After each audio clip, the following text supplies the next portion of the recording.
It's all speed and no huddle. When they have the football, expect the following.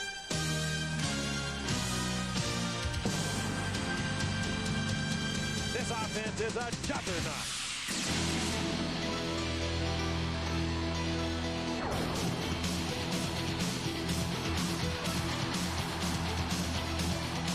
Things happen so fast. It is amazing. Once we get clicking, we feel like nobody can stop us. One thing that we have going for us, we have a great signal caller. I always feel like the point guard on a fast break team.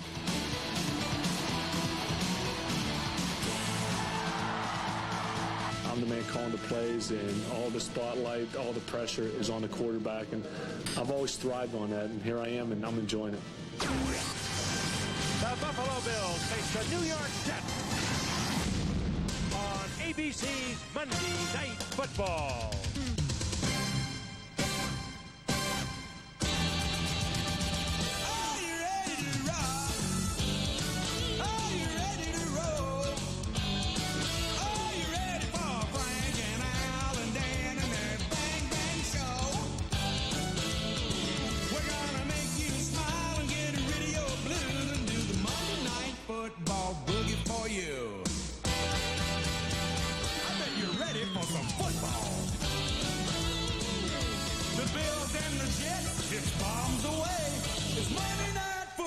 It's time to play.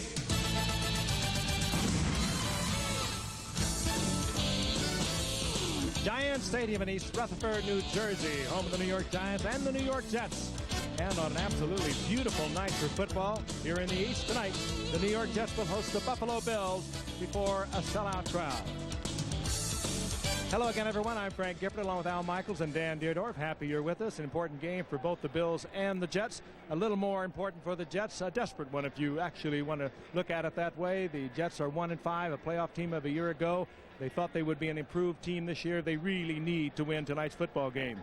The Bills, meanwhile, they've lost uncustomarily 2 in a row. They are 4-2. They trail the Dolphins at 6-1 in the AFC East, but they play the Dolphins in 3 weeks. But they have been averaging in their first 4 victories 38 points a game, Al. And all of a sudden, in their losses to the Raiders and the Miami Dolphins, they scored 1 touchdown. Now, this is cause for concern. Very unusual, just 1 touchdown with this suddenly impotent offense in 8 quarters. But you can count on the Buffalo Bills exploding, and for one particular reason. Normally, they would come into this game, let's say, unbeaten or with a record of 5-1, and perhaps suffer a letdown. But they've lost 2 in a row now for the first time since 1989. So they will not let down tonight. They are mildly surprised that a lot of their fans have all of a sudden jumped off the bandwagon. But if this one goes according to form, that bandwagon will once again be filled to capacity tomorrow. Dan, the Bills having their problems, but the Jets don't want to hear about anybody else's problems. No, they're a little preoccupied with their own, Al. You're right about that. I mean, the New York Jets, what kind of promise did they have? The playoffs last year, a 5-0 preseason record, and it looked like they were going to be off to the races. Instead, they're off the charts. A 1-5 beginning, and disappointment is everywhere with this New York Jets club. Realistically speaking, they are not going to make the playoffs in '92.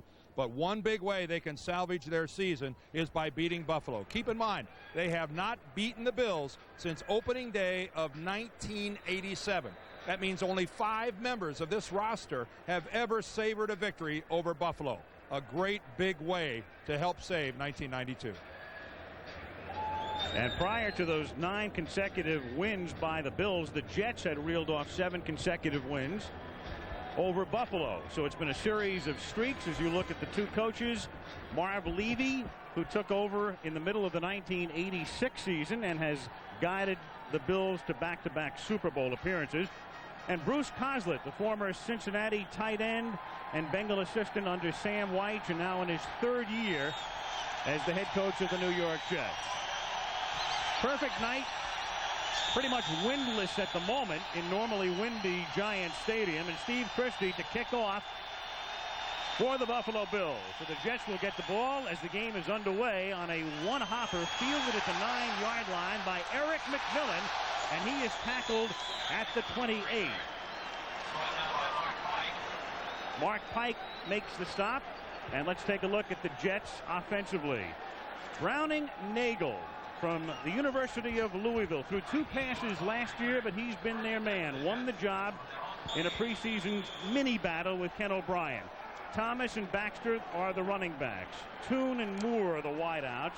Boyer is the tight end. And up front, they're having problems. Criswell, Cadigan, Sweeney, White, and the veteran Irv Eatman. First down at the 28-yard line.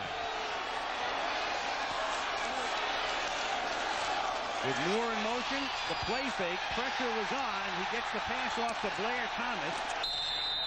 And he picks up 5 up to the 33-yard line as James Williams makes the stop. Defensively, a base 3-4 with Hanson, Wright, and Bruce Smith healthy again. He played only 5 games last year. The 4 linebackers, Bennett rushes most of the time. Then Conlon and Bailey inside, and Talley the other outside backer. James Williams and Odoms at the corners. Odoms got burned in the Raider game 2 weeks ago. Jones and Kelso the safeties. Kelso the center fielder. Second down and 5 at the 33-yard line with a one-back set. And Toon in motion. And it's Thomas off the right side, fighting past the 35-yard line to the 37. Jeff Wright makes the tackle, and it will be third down and a yard or 2 for the Jets. There's Bruce Coslett, the head coach. And, of course, the Jets have been moving the football, but they have just been shooting themselves in the foot time after time. Last week against Indianapolis, they, of course, lost 6-3, but they ran 43 offensive plays, and they usually run 65. That tells you the ball control in that game. But they had 53 errors on those 43 offensive plays. You can't win playing that kind of football. You not only can't win, Frank, you can't even compete. Shouldn't even show up. Third and a long 1. And through the middle, picking up the first down is Brad Baxter.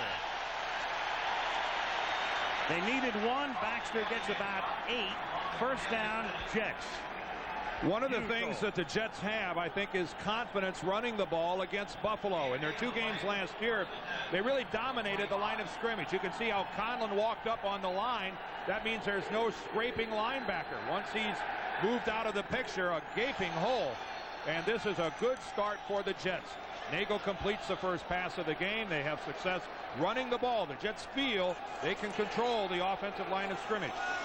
First and 10, New York at the 45-yard line. Nagel to throw. Nagel under pressure. Nagel gets wrapped up, and Shane Conlon nearly sacks him. The official, Bernie Cooker, contends that his arm was coming forward. It simply ruled an incomplete pass. Boy, how does he not rule intentional ground? I don't know. Unless he thought the arm was being impeded. But that was definitely throwing it away. Tough to crawl inside Browning Nagel's helmet, but it sure looks to me like there's a guy who's getting rid of the football to avoid a sack. Browning got away with one. Yeah, quick thinking by the Jets QB in only his second year. Second and 10. Rob Moore is the man in motion. And Baxter goes nowhere. Bunched up at the line of scrimmage. Jeff Wright, the nose tackle, leading the charge. And it will be third and long.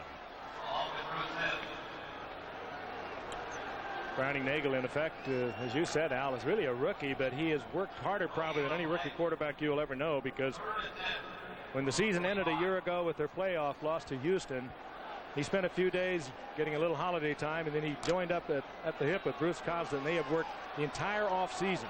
He is the man they figure that's going to take them into the future. I described it as a mini battle with O'Brien because I think as far as the Jets were concerned, Nagel had won that battle before training camp even started. A bad snap on third and 10. Nagel running for his life, and Nagel gets buried at the 30-yard line by Darryl Talley. That's a 15-yard loss, and blame that one on the center, Jim Sweeney. And there appeared to be some confusion on the part of the Jets. They were a little, I think, taken back. Bruce Smith moved from his customary side to the near side and went to the top of the screen to rush alongside Cornelius Bennett.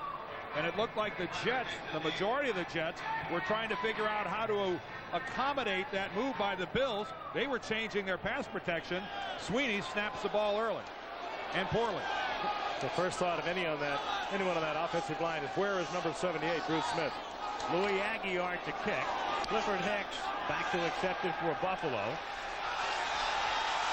At the 20-yard line, Hicks takes the 50-yard punt and returns it 3 yards up to the 23-yard line. Tackle made by Mo Lewis. Bills get it for the first time in the game. 11:06 remaining in the opening quarter at Giants Stadium.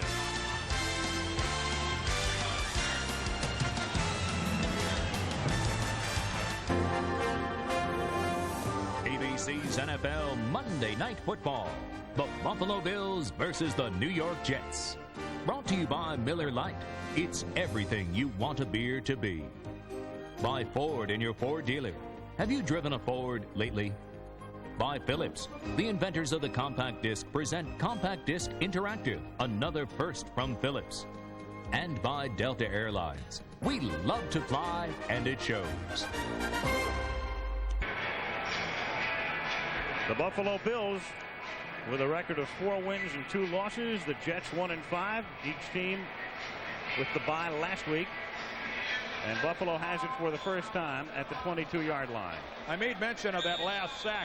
See Bennett and Smith, and Henry Jones comes up on the line. Cornelius gets down as a linebacker. Smith goes all the way to the outside. And that confusion with the safety up on the line as well preoccupied the Jets up front, and Sweeney appeared to snap the ball early. First down, and Kelly swings it over to Thurman Thomas, and he has no room to roam, but he turns what might have been a loss into a 2-yard pickup. He is tackled by Marvin Washington. They're minus Dennis Byrd and Jeff Lageman, who'd be their starting ends. 2 key losses for the Jets against this Buffalo offense. Jim Kelly with 11 touchdowns and 7 interceptions, but as we stated at the top, 5 of those 7 in the last 2 games. The Bills operate as usual from the no huddle. It is second down and 8 from the 24-yard line, and it's Thomas again, and Thomas picks up the yard to the 25-yard line. Lonnie Young, the safety, comes up to hit him. It'll be third down and 7. Thomas and Gardner are the running backs. Lofton and Reed the wideouts. Metzelar is the tight end. We'll also see McKellar, who's back off injured reserve. Wolford, Richter, Cole, Parker, and Ballard up front. Hall missed a lot of the Raider game with a hamstring pull. He needed that week off, and he's back in and healthy. Third down and 7 from the 25-yard line. Kelly gets sacked at the 15-yard line by Mark Gunn.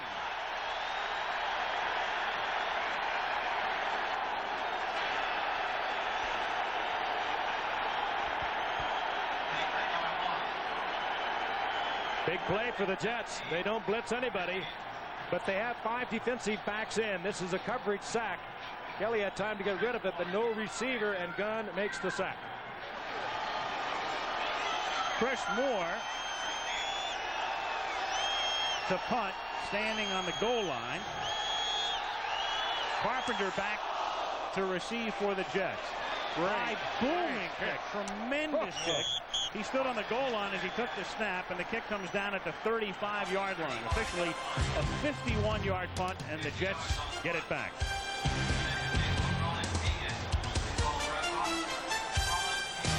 .50 degrees. Next week we'll go to Chicago. Soldier Field is the site, and the Vikings and the Bears have at it next Monday night. The Jets begin this series with a 3 tight end set. Baxter is the sole running back at their own 35-yard line, and this is Brad Baxter picking up about 3, taking it to the 38-yard line. But the Jets that time with Wisenhunt and Mitchell, who both come back from injuries, and Mark Boyer in a 3 tight end set.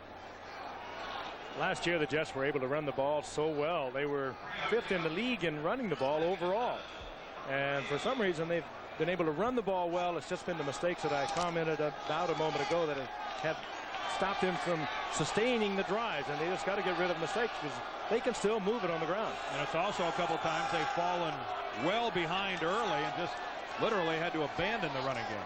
Second down and 7. And again, it's Baxter, and despite the 3 tight end set, they picked up only 5 yards in 2 tries on the ground. And it will be third down and 5. Shane Conlon makes the tackle. 8:35 to go. First quarter, no score. One of the things I think that has puzzled the Jets and their coaching staff is this is the exact same offensive line that a year ago we watched in that great Bear game we had on Monday night. It's the same offensive line that was 5th in the league in rushing, and yet it's the same offensive line that is now struggling. And they should be a year better. There goes Bruce Smith again to the top of your screen. 3rd and 5. And they stay on the ground and pick up the first down as Blair Thomas exploits the hole and takes it into Buffalo territory. Tackled by Matt Darby at the 48-yard line. First down on a 13-yard pickup. And smart football by the New York Jets. If I'm going to see Bruce Smith, whose playing of the run has improved so dramatically, move all the way outside my tight end.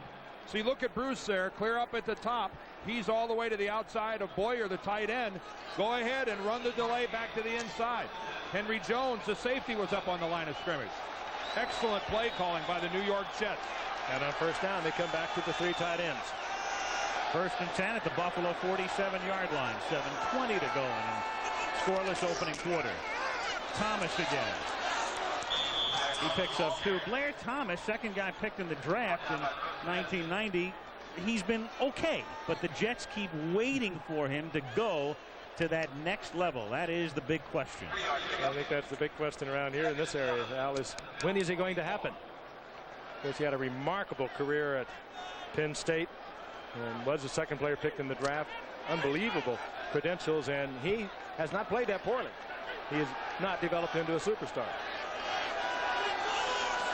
2nd and 7 at the 44-yard line. Kuhn in motion. The fake. Smith chasing Nagel. And Nagel throws on the run, and the catch is made at the 34-yard line for a first down. And Smith getting into it with Nagel. And Irv Eatman comes flying in on top of Bruce Smith. Ooh. And the commissioner, Paul Tagliabue, is in attendance here tonight, boys, and he's got his pencil and pad out right now. Taking notes. And about 5,000 a pop. Austin, all of that was a great effort on the part of Browning Nagel to get rid of that football being pursued by Bruce Smith. And Smith tackled him, Frank, as he was releasing the football, and when they were on the ground, it appeared that Nagel took exception to Bruce Smith being on top of him. And it was Nagel that actually started shoving Smith. He's looking for Nagel, I think, say, look, I didn't intend anything. Bruce Smith is not that kind of player. Here's the end of the play. All right, Bruce Smith just barely gets him by an ankle. And Nagel, he's trying to get up. He's saying, well, Browning, that's not a smart move. I mean, Bruce Smith was appearing to start to get up. And Irv Eatman, in the hockey vernacular, was the 3rd man in. Yeah, well, you always protect your quarterback, but you also know that Bruce Smith is not that kind of ball player, and he was looking downfield to see if the pass was complete, and it was. There is a penalty, a flag down at the 50-yard line. Well, Tony Kukar has signaled it is a personal foul against the Jets. That has to be on Eatman flying in, and what the Jets really don't need to have happen here is for Irv Eatman to be ejected from the ballgame. He's going to pretty much erase the catch by Ken Wisenhunt, who's just come off injured reserve. Won't erase the catch itself. It's going to erase most of the game. But this should be a dead ball foul after the play, so the Jets would get the yardage they gained on the pass. And minus the penalty. And then lose it back. And Kozlet trying to maintain order on his own sideline here. One other aspect of that play, if you ever had any doubts about whether or not Bruce Smith is back, I mean, he ran down a very athletic Browning Nagel. We had a personal fall, number 75 on the green, 15-yard penalty from the 6-seating spot. See, Irv Eatman sees the end of the play. He sees Bruce Smith scrapping with his quarterback. It's hard to fault Irv Eatman for what he did. I mean, he probably turns around and sees this, and he's going to come in. Every good offensive lineman in the league would have done the same thing. The fact of the matter is, though, is that Bruce Smith really didn't do a whole lot to get that started.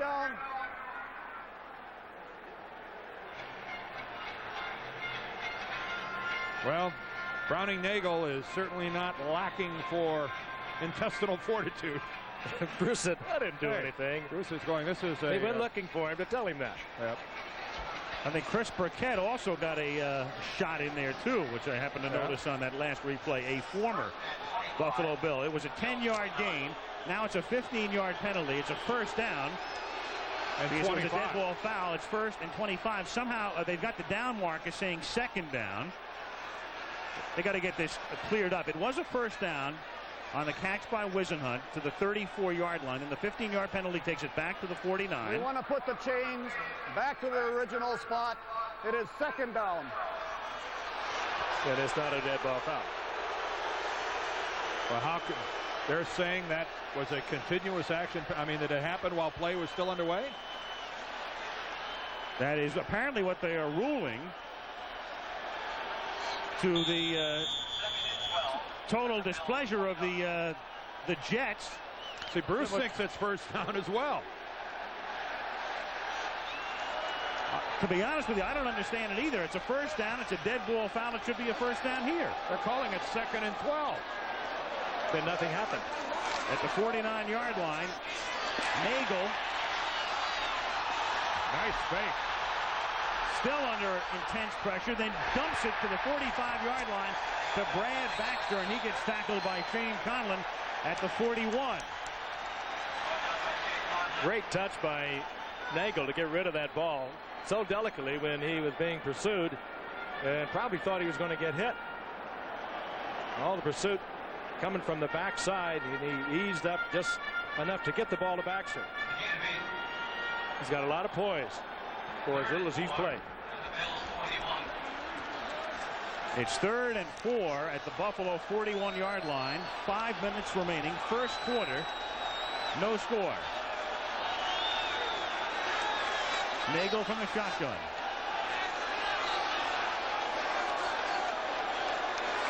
Burkett in motion. 4-man rush. Good protection. And the pass is caught by Burkett. And his forward progress will net him a 1st down. He was pushed back from the 36-yard line. Tackled by Talley and Jackson. The former Buffalo Bill, Chris Burkett, unhappy up there a couple of years ago, came as a free agent in '89 and has turned into the Jets' most valuable player, special teams captain, and what an asset he is to the Green. And when you say most valuable player, you just don't mean that in a general sense. He was their most valuable player. 1st and 10 at the 35-yard line.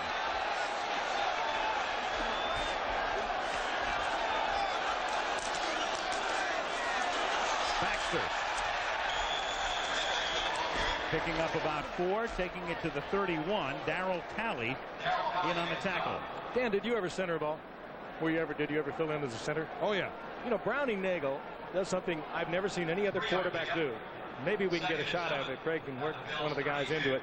He doesn't put his hands together under the center, nor does he cock them in anyway. And Bruce Coslet said, I've never seen anything like it either. But it took Sweeney a long time to get used to it. It's just totally different than you've ever seen by any other quarterback. 2nd and 7 at the 32-yard line. He's putting his hands side by side. Is that a close enough look? The catch is made by Rob Moore, and Moore picks up the 1st down before he's pushed out of bounds by James Williams inside the 25. They'll mark it at the 22-yard line. And this is an extremely effective drive being engineered by that man, Browning Nagel. I think good play selection by Bruce Coslet and the offensive staff. They are mixing up the run and the pass. I think this is a play you don't see often enough in the NFL, just the short hitch, and then let the athletic ability of the receiver take over. Look at the stiff arm by Moore as he jacks Williams back. I mean, that is the type of a play that I think receivers would like to see more often. Inside 3 minutes to go, scoreless opening quarter. The Bills have had the ball for only 3 plays as Nagel throws, and it is incomplete, intended for Moore, and Odoms gets a hand in inside the 20. It'll be 2nd and 10. Frank, I want to finish up the point. You make an excellent point that Nagel puts his hands in there kind of side by side. The conventional way of taking a snap is for a quarterback to put one hand entirely up in the 12 o'clock position, all the way on top. See how he has him like side by side? Well, there's a gap in between. That's a very unusual way of taking the snap. You're exactly right. Popping it into the hand, he just kind of catches it from the center. He's got a hand at 3 o'clock and 6 o'clock. Normally, quarterbacks put one hand at 12 and the other at 6. That's a great shot of it. 2nd and 10 at the 22-yard line. On a draw, Thomas picking up 2. Tackled to the 20-yard line by Cornelius Bennett, and that will set up a 3rd and 7 with 2:30 to go in the first quarter. No score. Bennett making the tackle on the last play. Nagel 5 of his first 7. Nagel missed a game and a half with a bruised index finger. Bennett, who led the team in sacks last year with 9, has only 1 this season, and that was a coverage sack against the Raiders when Marinovich had the ball for 6 seconds. Let's see what they do with Bruce Smith on this play. 3rd and long. At the 20-yard line. Look out. And down he goes at the 25-yard line, and it's Bennett who is in there. He's the first man in there, along with Bruce Smith. Well, the Jets are keeping a tight end in to block, and Buffalo's locking up one of their primary rushers. See at the top of the screen, that's Boyer, a tight end, trying to block Cornelius Bennett, and that is a matchup that does not favor the New York Jets. You are going to have to give Bennett some help. There's Smith on the other side. That is about as quickly as I have ever seen a pocket collapse. So Cornelius Bennett, and it figures that the minute you mention he has 1 sack in 6 games, he gets a sack. Well, I'll tell you, if Cadigan goes out of this game, the Jets are so thin with that offensive line, they will be in deep trouble. Soupy.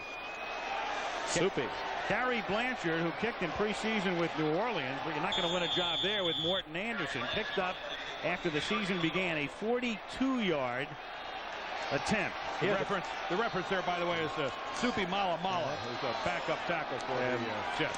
Blanchard's got a big leg, too. O'Brien, the holder, and the kick is good. Gary Blanchard boots it through with 1:32 seconds remaining in a quarter that's been dominated by the Jets. They've had the ball for all but 3 plays, and they lead 3-0.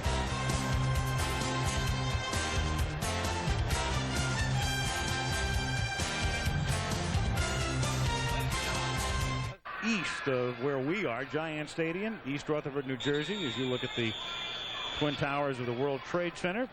It's 3-0 Jets. Jim Kelly waiting to come back on the field. We've played 13.5 minutes, and the Bills have had the ball for 3 plays. Louis Aguiar to kick off. Brad Lamb and Kenneth Davis back to receive for the Bills. He angles the kick, and it's taken at the 13-yard line by Kenneth Davis, who would have been advised to let it go out of bounds, and they would have had it at the 35. He can bring it back only to the 23, and he's tackled there by Marcus Turner. So Buffalo has it with 1:25 remaining in the first quarter. 3-0 Jets.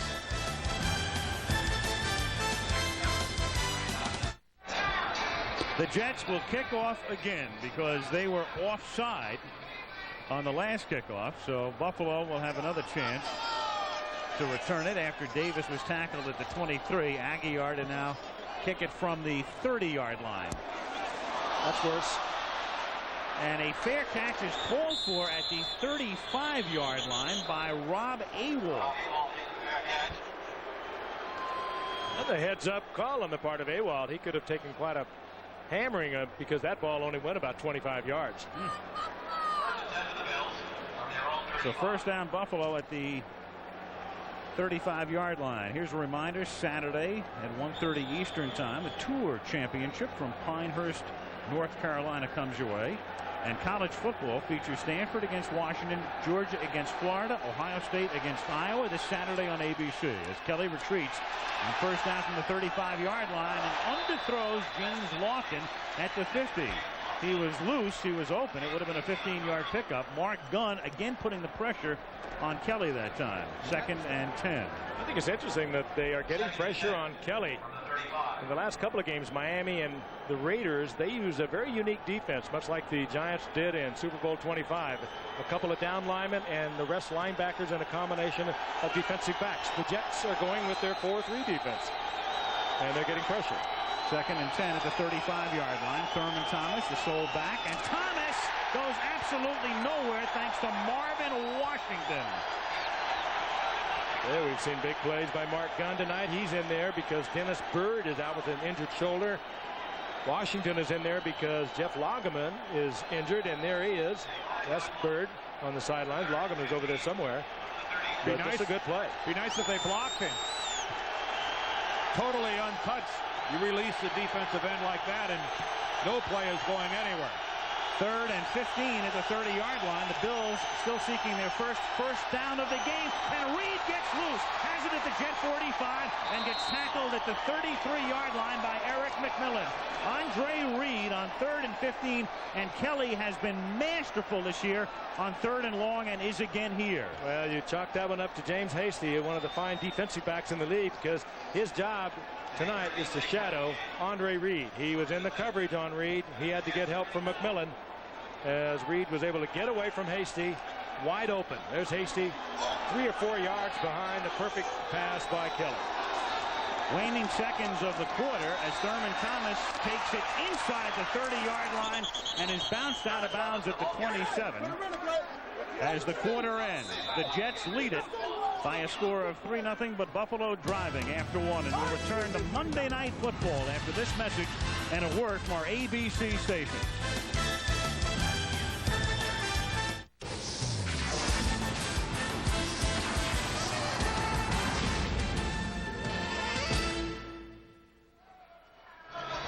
Start the second quarter. Giant Stadium, East Rutherford, New Jersey. Al Michaels, Frank Gifford, and Dan Dierdorf. Jeff Lageman with 10 sacks last year, leading the Jets in that department. He's missing. Dennis Byrd, as we mentioned, is missing. Lageman, not only their best pass rusher, but overall their best defensive player, and in many ways the inspirational type guy on their defensive team. On 2nd and 3, Thurman Thomas with a flag down. Mo Lewis makes the tackle, but there's a marker down. And gents, it's interesting. It's the first time in a long time we've done a Buffalo game and the Bills have not been in first place. Here they are chasing Miami. Not only chasing Miami, but if by chance the Jets should win tonight, they'll be tied with the Indianapolis Colts.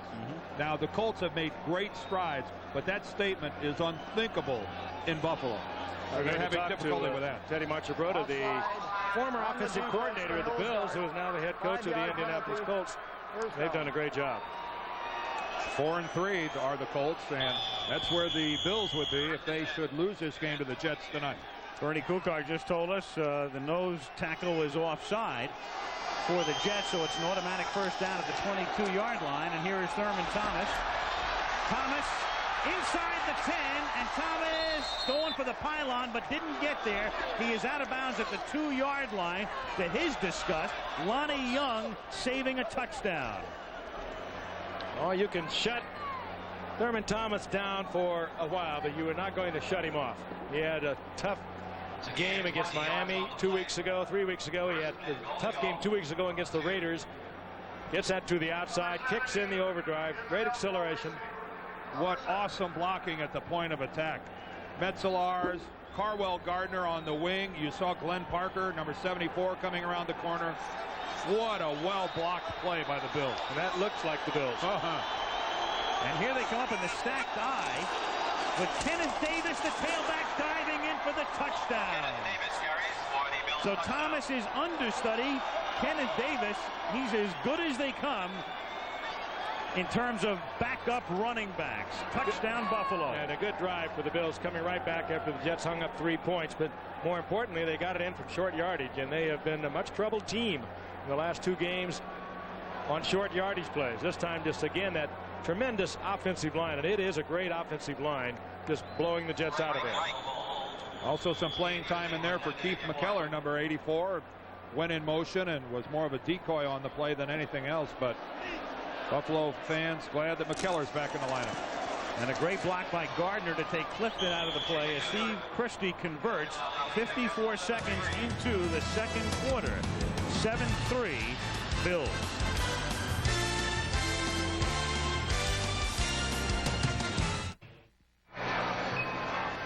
Carwell Gardner throwing a key block, taking Clifton out on the Buffalo touchdown. As the Bills now kick off with 14:06 remaining in the first half. Buffalo on top 7-3 at Giant Stadium, East Rutherford, New Jersey. Steve Christie to put it in the air. Eric McMillan and Terrence Mathis back to receive for New York.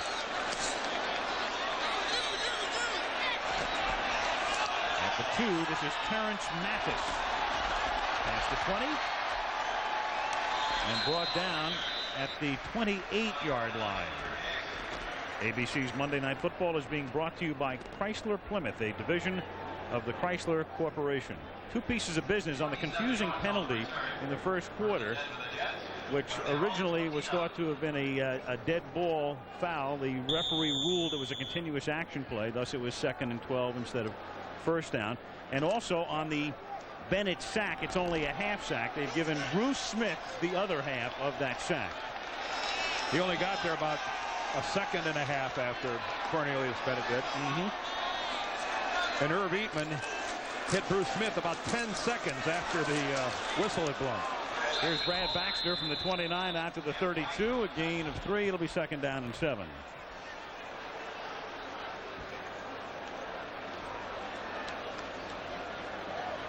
Cadigan, meanwhile, who came off before, is back in the game. Number 66.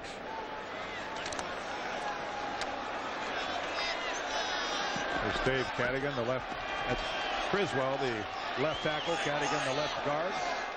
Sweeney at center. White at right guard. Eatman at right tackle. A group that has dominated these Bills before and would love to do it again tonight. On 2nd and 7. Nagel throws. The catch is made by Al Toon, his first catch of the night, up at the 38-yard line. Appears to be a little short of the first down. James Williams makes the hit. Get an idea of the strength and size of Al Toon. He's 6'4" and well over 200 pounds. And James Williams, who ordinarily would deck a much smaller receiver, couldn't even get him on the carpet. Well, I don't think there's another team in the league, is there, Frank, that can compete with the Jets when they go to a 3 wide receiver set. You're right. I mean, you have Toon at 6'4", Rob Moore is 6'3", Burkett is 6'4", all in excess of 200 pounds. I mean, size is of the order here when you're dealing with the Jets and their receivers. And their real speed was Rob Carpenter. He's 6'2", and 190-pounder. They are a little short of the first down. Toon, meanwhile, has now caught a pass in 99 consecutive games. We talked to Coslet about it. Excuse me. He says we will have no Smurfs. No. There's Rob Carpenter, number 82. And like Rob Moore out of Syracuse. 3rd and inches from the 39-yard line. 12:45 left first half. 7-3 Buffalo.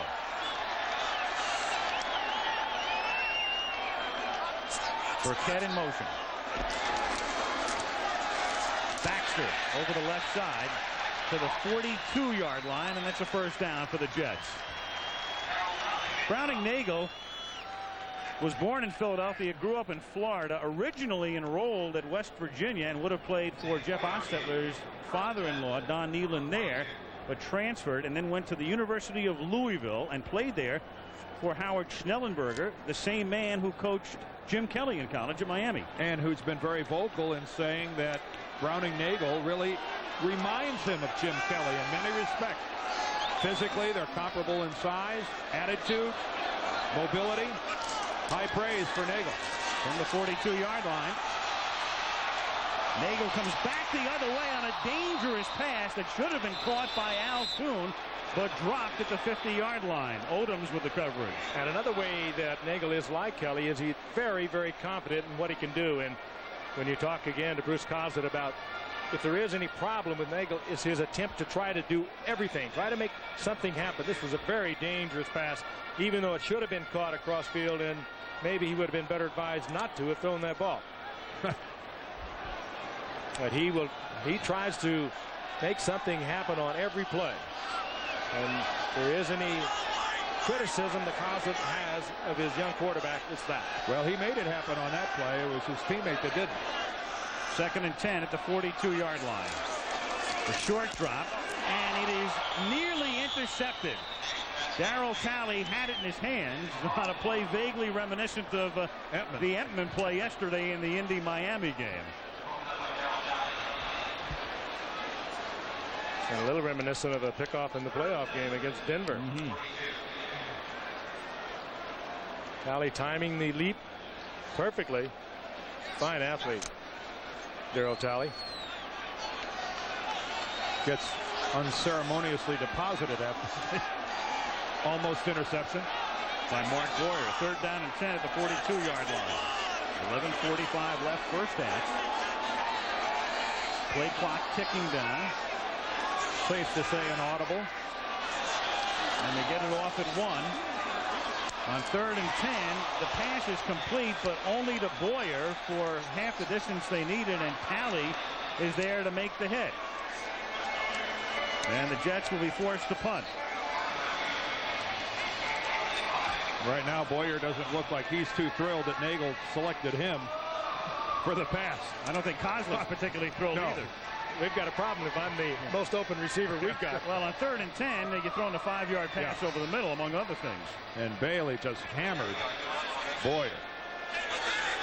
Aguiar to kick. Clifford Hicks back to receive for Buffalo.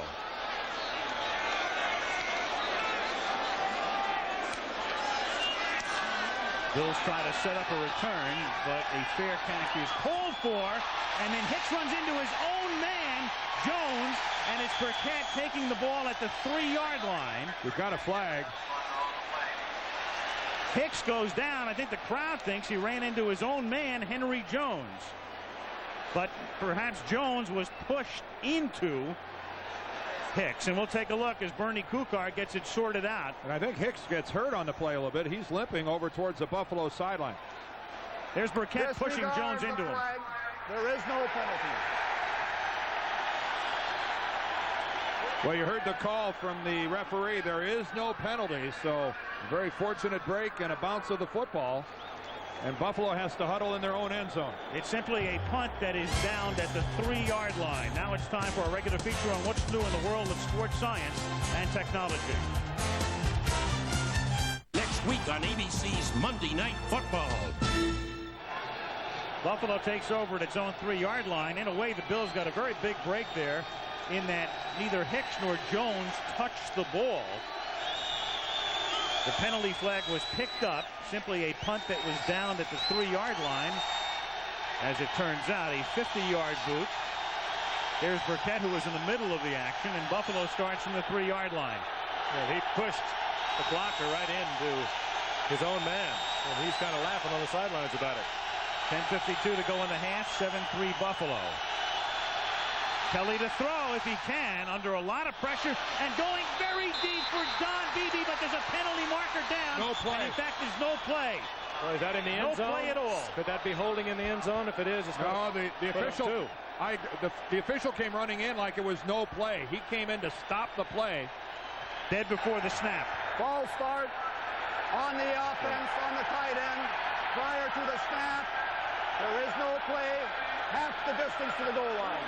Bernie keeps giving us the position, but not the number.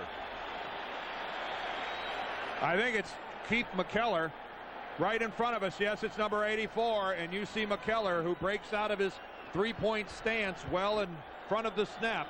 And what a costly error. And maybe understandable. He was just activated after being on IR from the beginning of the season. Beebe, with the receiver, also activated. He was the one that caught the ball. Would have had it in Jets territory. Thurman Thomas gives them some breathing space. Gets out to the 6-yard line. Marvin Washington makes the tackle. That Beebe catch worth looking at again, even though it didn't count. He, of course, is the speed for the Bills on the outside. A great catch. Beautiful concentration as he just roars by Lonnie Young. And this would have been, as you said, Bills ball in Jet territory. 2nd and 7, and here's Thomas, and he can't get on track. Stopped at the 4 by Bobby Houston.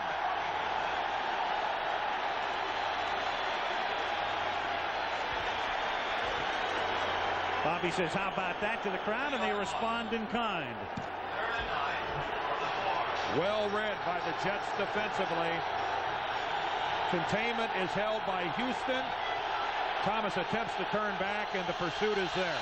3rd down and 9, and off the shotgun, they give it to Thomas on a draw. He can only get to the 8-yard line, but that will give Moore enough room to punt from the end zone. And that does help. You'll be able to punt from the spread instead of bringing everyone in, if you so choose.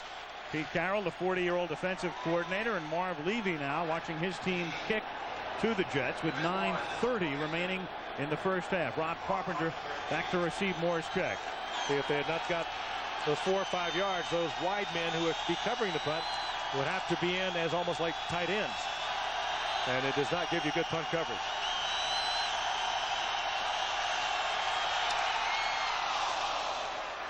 Very high kick. Fair catch is called for and made at the New York 47 by Carpenter. Jets have it at that spot. 9:04 to go in the half. 7-3 Buffalo. Kick that thing 60 yards. 7-3. David, yes, wait, sir. I invited you to the game, but It's very nice of you. Section 603, David. Al, thank you for having me. And the reason I'm here, I would like to know if you have tonight's over-under on groin pulls. We have it on the Bursa sacks only tonight. Frank, by the way, I was talking to the guys in the truck.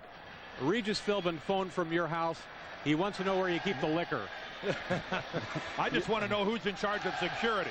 Is there no security at the Meadowlands? And if you say Vicky Lee one time, hits the neck off. Do I have a chance just to say one thing about Dan here? How long have you been doing these Monday night games? 6 years.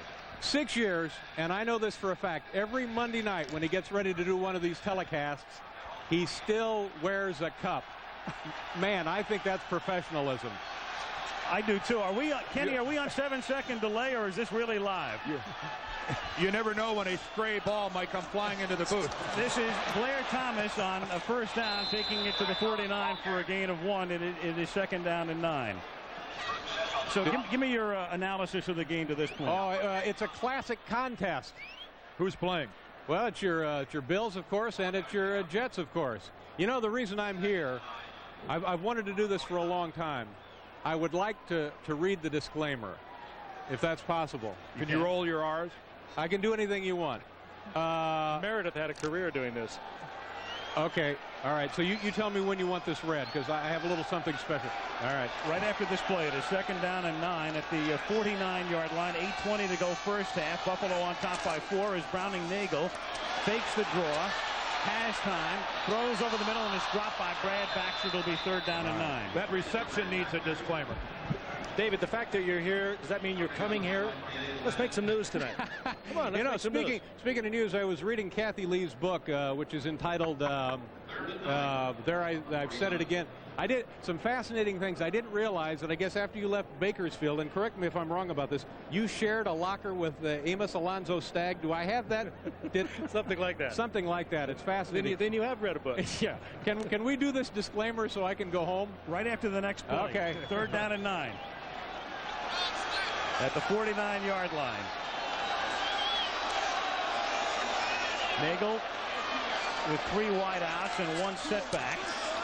Rolls to his right, under pressure, throws. The catch is made by Boyer, but he's short of the first down at the 47-yard line. You've got 10 seconds. All right. Now, actually, I have music for this, too. Paul, are you there? My musical director, Paul Schaefer. Whose show is this? All right. You ready, Paul? Go ahead. This telecast is presented by authority of the National Football League, and it is intended for the private use of our audience. Any rebroadcast or other use of this telecast without the express written consent of the New York Jets and the National Football League is strictly prohibited. We've lost control. Totally. Thank you, Paul. You have won the audition, sir. It was very moving. Will we see you in Chicago next Nice week? to see you, Al. Where were you last week? We were Pittsburgh. Frank, nice to see you. David, Dan, good to see you. You be kind tomorrow night. I have to go. Oh, yes. Looking forward to that. Thank you very much. The Goodbye. great David Letterman. I had to bring 7:20 to go in the first. Today on ABC's College Football. Well, you never know who's liable to walk into the booth on a Monday night. Again, who's in charge of security? Things like that should not happen. First down, Buffalo at the 20-yard line. After the Aguiar punt went into the end zone, Buffalo up by 4. Jim Kelly going deep. Kelly looking for Lofton, but the pass hangs, and James Hasty is able to break it up. Lofton had a step on him, but Kelly, firing it about 60 yards in the air, had it hang on him, and it's incomplete. That's most balls thrown 60 or 65 yards hang. That's about where they start to hang, at about 60 yards. That's where gravity starts taking over, and bringing it back to terra firma. Newton was right again. It's kind of amazing, though. Lofton had a couple of steps on Hasty. Had Kelly anticipated a little earlier, that could have been trouble for the Jets.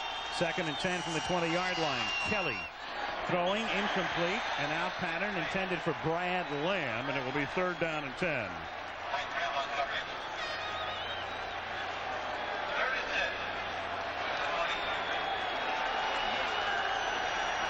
Jets trailing by 4, 7:09 to go. First half. Marv Levy, who watched his team explode in its first 4 games, but having a lot of problems offensively against Miami, against the Raiders, and now trying to convert on 3rd down here, and Kelly has it come out of his hand as he releases. Oh, Kelly looked up. Hasty was setting up. Had Kelly delivered that ball, Hasty would have probably made the interception. That's what Kelly saw. He saw an open receiver. Hasty was coming from the middle of the field, and he had a absolute zeroed in on that ball. Well, and so right down here, Kelly just pulls the ball in. You can see number 40 out there. He was stepping right in front of the receiver. Well, call Steve Sable in NFL Films. There's an addition to the blooper tape. Chris Moore at the punt. So the Bills go 3 and out. A floating kick that bounces at the 48. And will roll to the 40-yard line with 6:54 remaining in the first half. And here's a reminder, tomorrow night, always a big night, Tuesday, prime time here on ABC. Begins with Full House, hanging with Mr. Cooper Roseanne. And in your shot there, the great Craig T. Nelson, alias Hayden Fox, with Coach, and going to extremes. Maybe we could get the coach and Roseanne to drop by. What do you think? Yeah, you ever think on Coach they'd begin a chant, Hayden must go, one night? Yeah, I understand you're very big out there. You moved to L.A. and gone movie star on us. No, not quite. But we did have a little fun on the Coach set last week at the 40-yard line as Nagel throws, and the catch is made by Rob Moore. And he's out of bounds at the 49-yard line as he makes his first catch of the night. It'll be 2nd down and 1. They went to Dan come on Roseanne, didn't they, Dan? What, you tell me that? No, I've never been invited to participate in any of the network shows. Unlike our esteemed play-by-play man over here, who's made an appearance on Coach before. Another one coming up, as I understand. Well, we have a little fun coming up. Well, I can't give it away. Yeah, there might be a continuing role. What do you think? I hope. 2nd and 1 at the 49-yard line. Wisenhunt in motion, and Blair Thomas takes it into Buffalo territory for the first down. Tackled at the 42-yard line by James Williams. Good cutback by Blair Thomas. He still has the ability to plant that outside foot and break it back to the inside. You just get the feeling you want to see him break off the big one, as he did so many times at Penn State. Well, his average is solid. It's terrific. 4.4 yards coming into the game. You see tonight averaging 5.5 yards a carry. I mean, you can't complain. You know what I mean. I know exactly what you mean, Frank. You're waiting for an explosion instead of a lot of mini bursts. Again, year in, year out, the league average about 4.0. So he's above the norm. As Nagel retreats on first down, the catch is made by Rob Moore for a 4-yard pickup to the 37-yard line. He's tackled by Henry Jones with 5:25 to play in the first half. Boy, talk about catching lightning in a bottle. How about Moore dragging that pass in? That thing was leaving a vapor trail on its way. This was not one of your touch passes by Nagel. Good concentration on the part of Moore. Boy, it sure is. 2nd down and 5. Kenny O'Brien talking to Bruce Coslet there on the Jets sideline, and a lot of experience there on the part of O'Brien. O'Brien, the deposed quarterback, part of that class of '83, of which Jim Kelly was a member. Nagel buying time with a play fake, and then the throw is out in front of Rob Moore at the 25-yard line. They're ruling a catch. Tremendous catch by Rob Moore. That's a pair of them now. That time he just stuck a hand up. Ball well out in front of him. One hands it, pulls it in. Great catch. Well, we've gone from Kelly's blooper film to highlight film. Watch this one-handed catch by Moore. He can't catch it any other way either. That was not showboating whatsoever. He never even brought his left hand into play. I mean, this is truly a one-handed catch. Pulls it in and holds on to it. Brilliant. He used his left hand, Dan, so he would not bounce the ball off the carpet. He broke the fall with the left hand, maintained the catch, and they could not say that he trapped the ball. You're exactly right, Frank. That was just beautiful. 3 tight end set, first down from the 25-yard line, and Thomas bouncing to the 23, tackled there by Phil Hansen. Well, the Jets have very much accomplished what they wanted to do, and that is not to fall behind early, something that you're vulnerable against the Buffalo Bills. You're vulnerable that will happen very much in the game. Key drive here as they try to finish it off toward the end of the half. And that's so important coming into this game because the Jets would like to run the football in every game they are in, but so many times, as we pointed out, they were forced to throw the football coming from behind. And they are not also making the mistakes that they have been making in previous games. A better than 2-1 margin in favor of the Jets. Running plays. 2nd down and 8. Look out as Bennett comes flying in. The pass intended for Boyer, and Bennett comes in unblocked, and Nagel slow in getting up. A great athletic effort on the part of Nagel to avoid the sack. And just lucky he survived it. And get it close to a receiver. Bennett is coming in, and a flawed scheme. Someone either made a mistake at the line of scrimmage, which I must assume no coaching staff diagrams a play where Cornelius Bennett is left unaccounted. I wouldn't think so. No, I think it's safe to assume that someone made a mistake. You saw Freeman McNeil come into the game on 3rd down and 8. Burkett in motion. Well, he's got to get it to the 15, and the pass is incomplete, and they were lucky it wasn't picked off, intended for Toon. Mark Kelso was there. And it will be 4th down, and now you're looking at about a 40-yard field goal attempt. Nagel lucky with that one. They threw right into the double coverage. This could just as easily have been picked off as not. There's Kelso just waiting for it on the inside, and Toon able to get a hand in there. And so the Jets will at least have the opportunity to try to put 3 more up. 40-yard attempt. Harry Blanchard kicked a 42-yarder in the first quarter. O'Brien to hold. They'll spot it at the 30-yard line. Not a bad place for a 1-5 team to run a fake. But Blanchard boots it through, and he has accounted for all of the Jets' points with 3:02 remaining in the first half. It's now 7-6. Buffalo. I think Bruce Cobbs is getting exactly what he wanted. He told us, we talked with him last night, you're going to get a football game where you're going to see guys getting hats on people. We're not quitting this football team. There's no quit in us. We're going to be a hitting football team, and we've seen that tonight. And the defense not backing away from anything. The defense doing a very good job. As you take a look down into Giant Stadium from the Goodyear Blimp Spirit. As far as the Bills are concerned, a lot of people are beginning to feel that defenses are catching up with the Bills offense. It began last year in the Super Bowl, and of course Ted Marchibroda, to whom we'll speak at halftime, the offensive coordinator for several years under Marv Levy, going to Indianapolis. They've kept the system in place, but still Ted is missing. You know, the last 2 teams that have beaten Dan and Al, the Buffalo Bills, they've used an unusual combination of a couple of down linemen, combinations of linebackers, and defensive backs, and that's what, of course, the Giants did when they beat him in the Super Bowl. But tonight, the Jets come right out in their 4-3, and they're doing all right with it.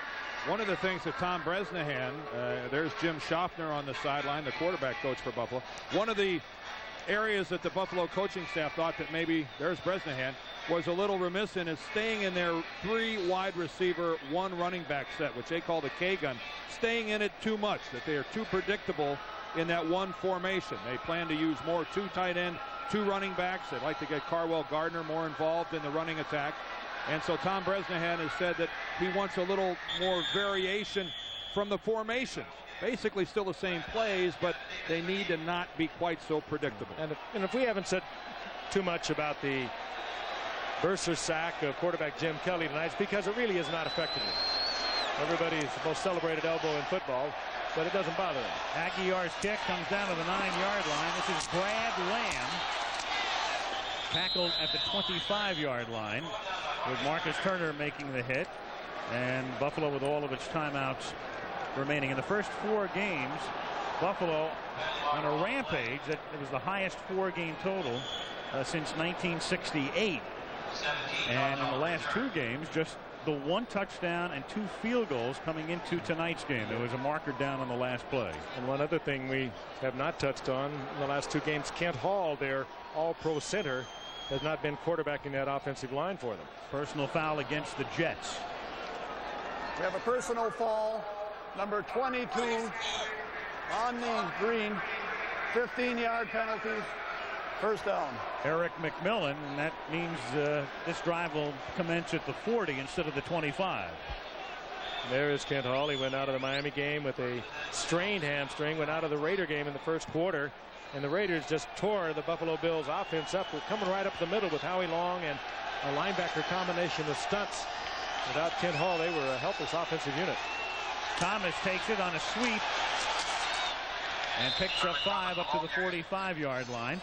Mario Johnson makes the tackle. With 2:40 to go and the 2-minute warning and 3 timeouts, you have enough time for a couple of drives. They sure do. And you mentioned all the physical problems with Buffalo, Frank. In reality, the bye week could not have come at a better time for Buffalo.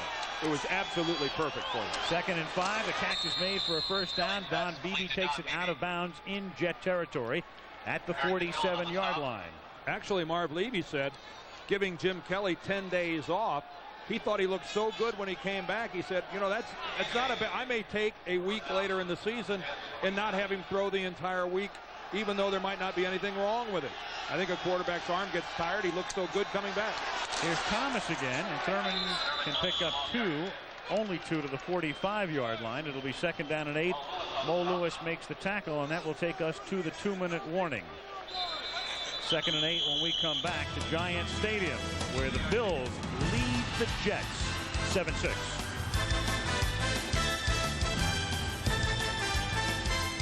Giants Stadium, East Rutherford, New Jersey, where the Giants yesterday were at home and they beat Seattle 23-10. Dan is sitting in Bill Parcells' chair, I believe. He may smell a little like tuna in here, doesn't it? That was his. That's Bill Parcells' nickname here in New York. Tuna.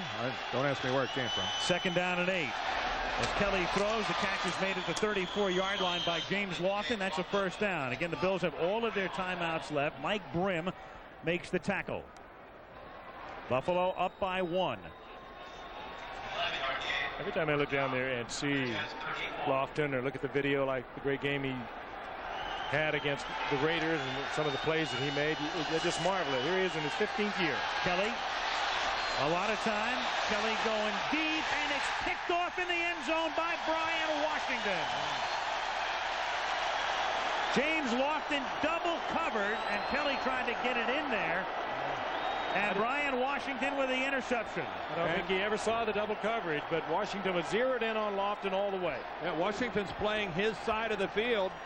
They're in a 2-deep zone, and Brian Washington responsible for the top of the field, and he just falls right into the position where he should be. You'll see him coming in from the left, and that's the type of a throw that you're really kind of surprised. You're surprised that Jim Kelly would make. That was not a disguised coverage. Well, it's the Jets taking out one linebacker. They've been taking out Bobby Houston and bringing in the extra defensive back, and that leaves one free to roam, and it was Brian Washington. Now the Jets have all of their timeouts left, 1:27 on the clock. And this is a situation, guys, where you hope that Nagel's youth doesn't hurt him. More important than anything else here is not to make a mistake. Well, his youth hurts him here because they just got penalized for delay of game. It's mistake A. Yes. Kelly, meanwhile, as you can see, in those first 4 games, he could do nothing wrong. In the last 2, very little right. And you can add one more interception tonight. There it is, 4 of 9 with 1 pick.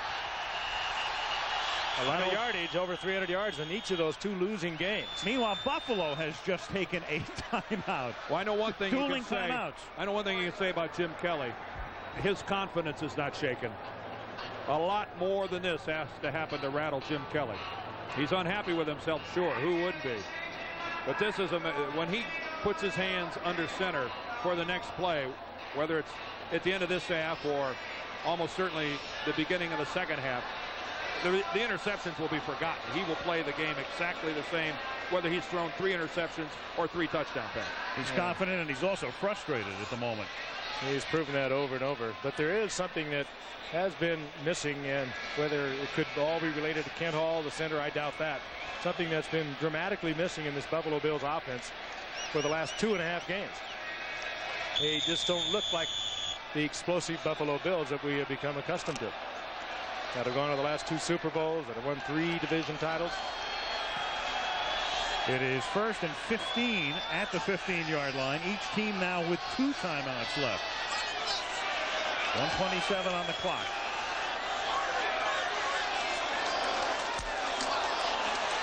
And it's Thomas picking up 3, so the Jets showing they're going to be content to go into the locker room down by 1. And let's see if Buffalo decides to take its timeouts on defense.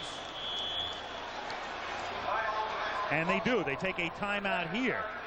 Now they wish they had all 3, but they took that 1 on the heels of the Jet timeout, and now they have only 1 left. With 1:15 remaining. Well, Ted Marchibroda, who has done a masterful job with the Indianapolis Colts, he is live. Frank's going to be visiting with the good man Ted at halftime. Oh, little known, or probably not long remembered, that Teddy Marchibroda was an outstanding quarterback of the Pittsburgh Steelers, a Pro Bowl quarterback. 30 years in this game. Coached under some of the great ones.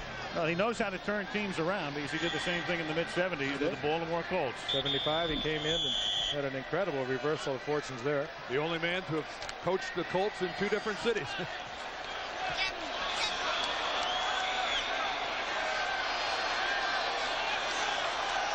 It is 2nd down and 12 at the 18-yard line. Nagel throws. The catch is made by Rob Moore, and Moore takes it up to the 35-yard line, and the Jets pick up a 1st down.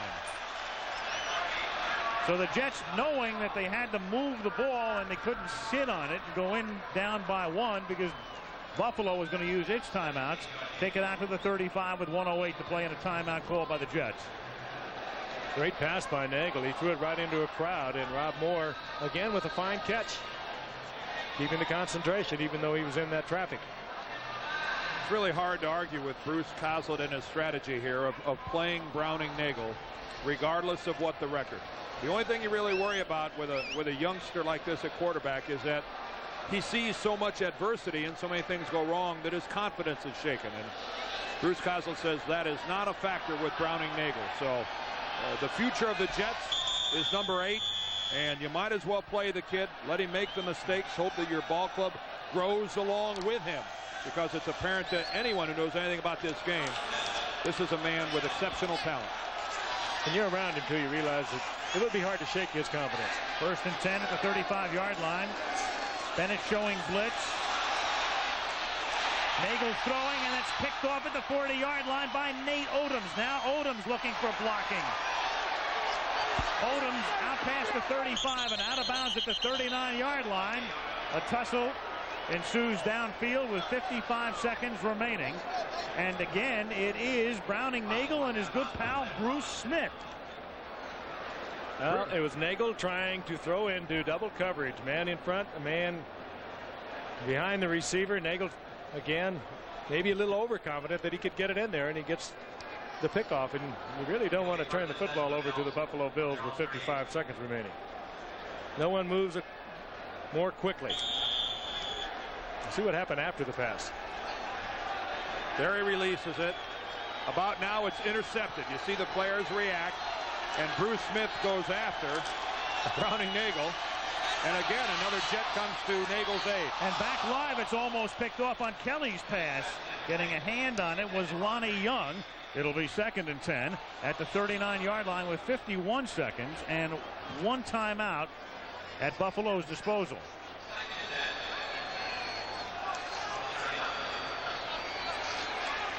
BB's going to the top. Remember, he got open on the fly pattern before, and he is the speediest Buffalo receiver. 2nd and 10. Kelly buying time, and he finds the open man along the sidelines, and it is Don Beebe who then gets banged out of bounds with 44 seconds remaining. Eric McMillan with the tackle. Smart play by Beebe. He had taken that pass very deep. The pass route had called for him to go deep. He saw Kelly was in trouble, brought it back on an acute angle to the sidelines, waited for it there, was able to make the completion, step out of bounds, and stop the clock, save the timeout. Buffalo up 7-6. One timeout and that much time remaining. Kelly fires over the middle, and Beebe makes the catch, pays the price. Tackled at the 30-yard line by Lonnie Young.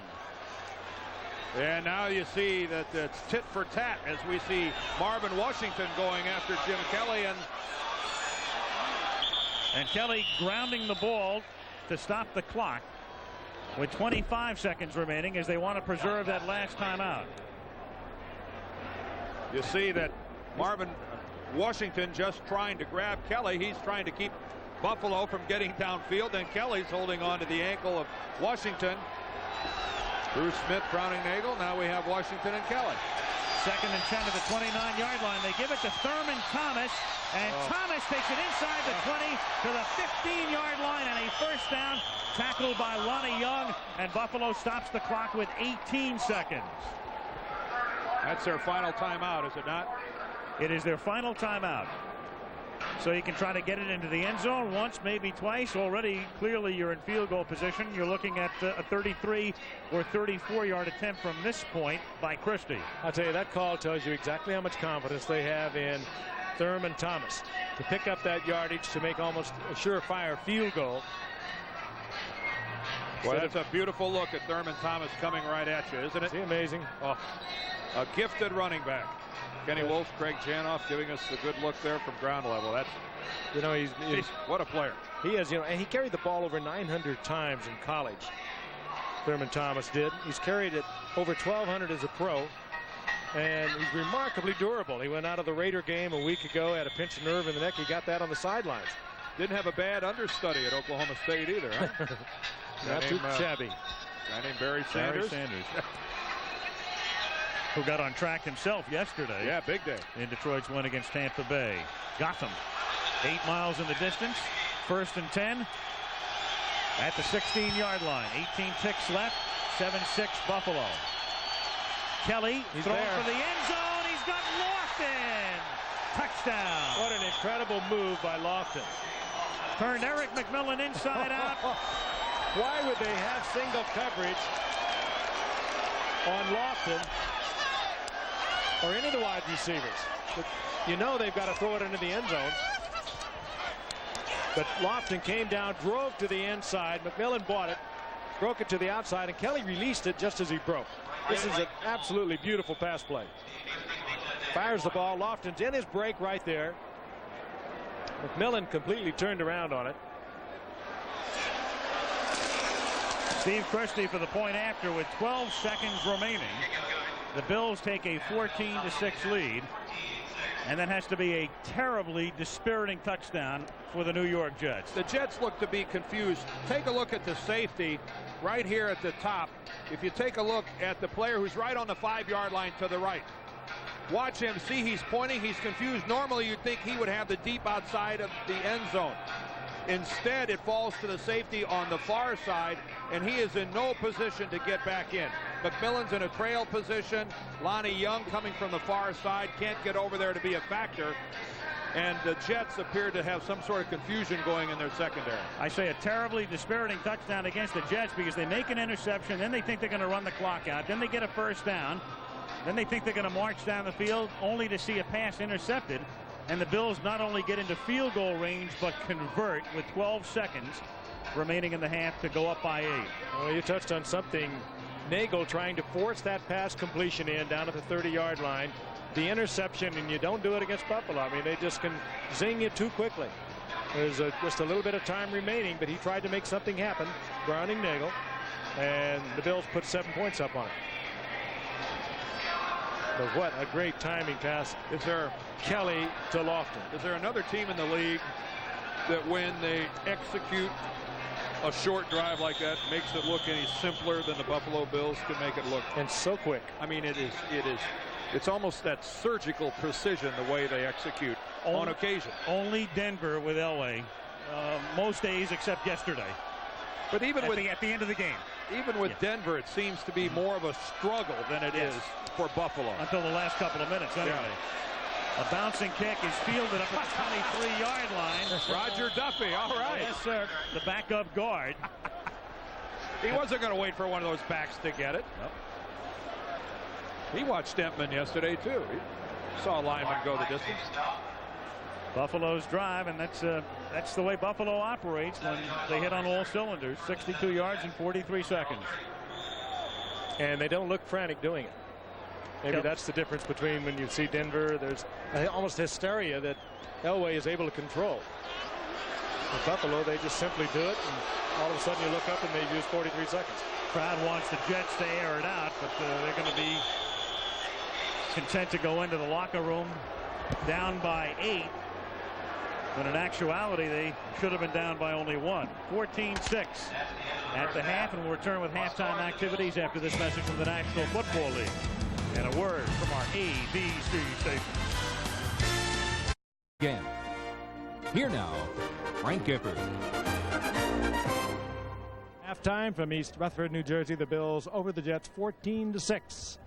Well, one of the more interesting stories in the NFL this year is the turnaround of the Indianapolis Colts. They were 1-15 a year ago. They hired Teddy Marchibroda, who was the offensive coordinator for the Bills, whom you're watching tonight for the past 3 years. All of a sudden, the Indianapolis Colts are a 4-3 football team. They knocked off undefeated Miami yesterday. And what a dramatic finish it was. There were 17 seconds remaining in the game. Miami was trailing 20-24 when Dan Marino, who's won so many games like this in the past, fires a shot to Bobby Humphrey, is picked off by the #1 pick in the draft last year, the All-American from the University of Washington, Steve Entman. He rumbles down the sidelines, and I've just been told by Teddy Marchibroda he runs a 4.840. And that's about it. He said later, got to the sidelines, I almost died. They turned off the oxygen. Well, it was a great victory for the Indianapolis Colts. And joining us right now, Teddy Marchibroda, an old friend of mine, and as I said earlier, the offensive coordinator for 3 years for the Buffalo Bills. And Teddy, tell us a little bit about this football team. It's turnaround. It's a remarkable story. Well, I think, Frank, number one, that we came into training camp and the ball club was focused on winning. They were focused on working, and we tried to sell the ball club right away that we could win in our first year, and they've responded to that extremely well, and they've done an excellent job to this point. And I'm very proud of our football team. You have a couple of budding superstars, both on the offense, and Jeff George, your quarterback, and Steve Entman, who we watched a moment ago. Tell us a little bit about them. Well, I think number one, you're going to hear an awful lot from both of those guys in the future. Jeff is a great quarterback. He throws the football, Frank, as well as anybody that I have ever seen. And he's a great football guy. He studies the game extremely well. Entman is one of those guys that has it all. There are no ifs with Steve. He dances every dance. He plays every play from sideline to sideline. And Jim Irsay and I gave a lot of credence to character when we drafted him number 1. All right, Teddy, you didn't create the no-huddle offense, but you took it to another level, took it to 2 Super Bowls with the Buffalo Bills. Our defense is starting to catch up with it. We've seen the Buffalo Bills struggle now for the past 2 games, and yet we're looking at the same personnel we've seen over the past few years. Well, I agree. I don't think they are totally, Frank. I think at this particular time we're still using it here in Indianapolis. We're not setting any records as far as statistics are concerned, but we're 3-1 with George running it, so we're very happy with it here. Got any thoughts about your old team, the Bills, here in the second half? Well, I know they're an excellent football team, Frank, and they're going to come back, and before the season's over, you're going to hear an awful lot from the Buffalo Bills. I got a feeling we're going to hear a lot more about the Indianapolis Colts. A real contender. Teddy, thank you for joining us. Appreciate it. Thank you. Thank you, Teddy Marchibroda, the head coach of the Colts, who are all of a sudden 4-3 after a 1-15 year a year ago. We'll be back in just a moment. Saturday on ABC Sports. Halftime, the Bills over the Jets 14-6, and a very interesting half. Jets dominating, perhaps in time. Well, we know they dominated in time, but again, the explosiveness of the Bills' offense, and it was Browning-Nagel trying to squeeze one in. They picked it off 43 seconds later there in the end zone. Yeah, instead of it being 7-6, the score is 14-6 after the Jets had taken an initial 3-0 advantage. You know, I think about the Buffalo Bills. You know, first things first, they're a game and a half out of first place, but it's so important to have home field advantage in the playoffs in the AFC. That's one of the things they have to think about as we take a look at some of the highlights from the first half, including this run by Thurman Thomas. who sets them up in position to score a touchdown. And Thurman, who has been relatively bottled up over the last 2 games, still showing the explosiveness that we know he can exhibit. Well, when you look at both the Buffalo's touchdown, their drives, it was a big Thurman Thomas run that got things underway. Here's the touchdown itself, as you see Davis go up and over the top into the end zone. That was just a drive that I think was flawlessly executed by the Bills and their offensive line, and that was their first touchdown of the day. What's added to tonight for the Buffalo Bills and has been missing for the past 2 games is Kent Hall, their center. Yes, and that's what we talked about earlier about how the bye was really just in perfect time for the Buffalo Bills. Here's their second touchdown of the first half, the throw to James Lofton, and again it looked like there was some confusion in the New York Jets secondary. And you know, again, the Jets got down into scoring territory and had to come away with a couple of field goals. Buffalo gets into scoring territory and comes away with touchdowns. So far, that's the difference in this ballgame. And Buffalo's going to get the ball at the start of the second half. And that and the fact that David Letterman's going back to work. That helps us. We think. All right, it'll be interesting to see how the Jets come out for the second half. They're trailing 14-6 here from the Meadowlands, and we'll be back to the second half in a moment.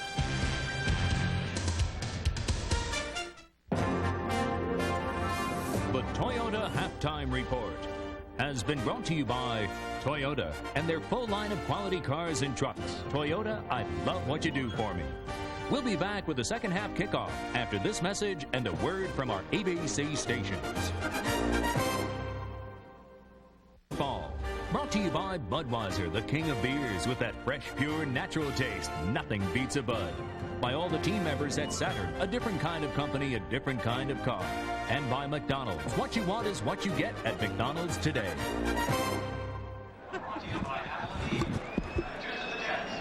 We start the second half at Giant Stadium in East Rutherford, New Jersey. We'll look at the numbers through the first half, and if ever time of possession proved to be a meaningless statistic, it was in that first half. And the only Jets turnover resulted in 7 Buffalo points there, as you see in the right-hand column.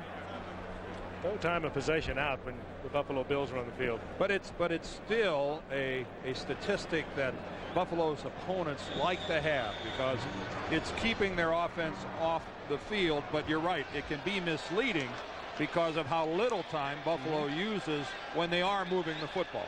Go back to the Super Bowl when the Giants had the ball for 40 minutes, but despite having it for only 20 minutes, if Norwood's kick is a couple of feet to the left, Buffalo wins the game. Aguiar kicking off, a short kick again, this time from the 14. Kenneth Davis brings it back out to the 28-yard line. And that's where the Bills will begin the third quarter. Kelly 50% and 107 yards in the first half. Directly above the 50-yard line at Giant Stadium. Always filled to capacity for the Giants or the Jets.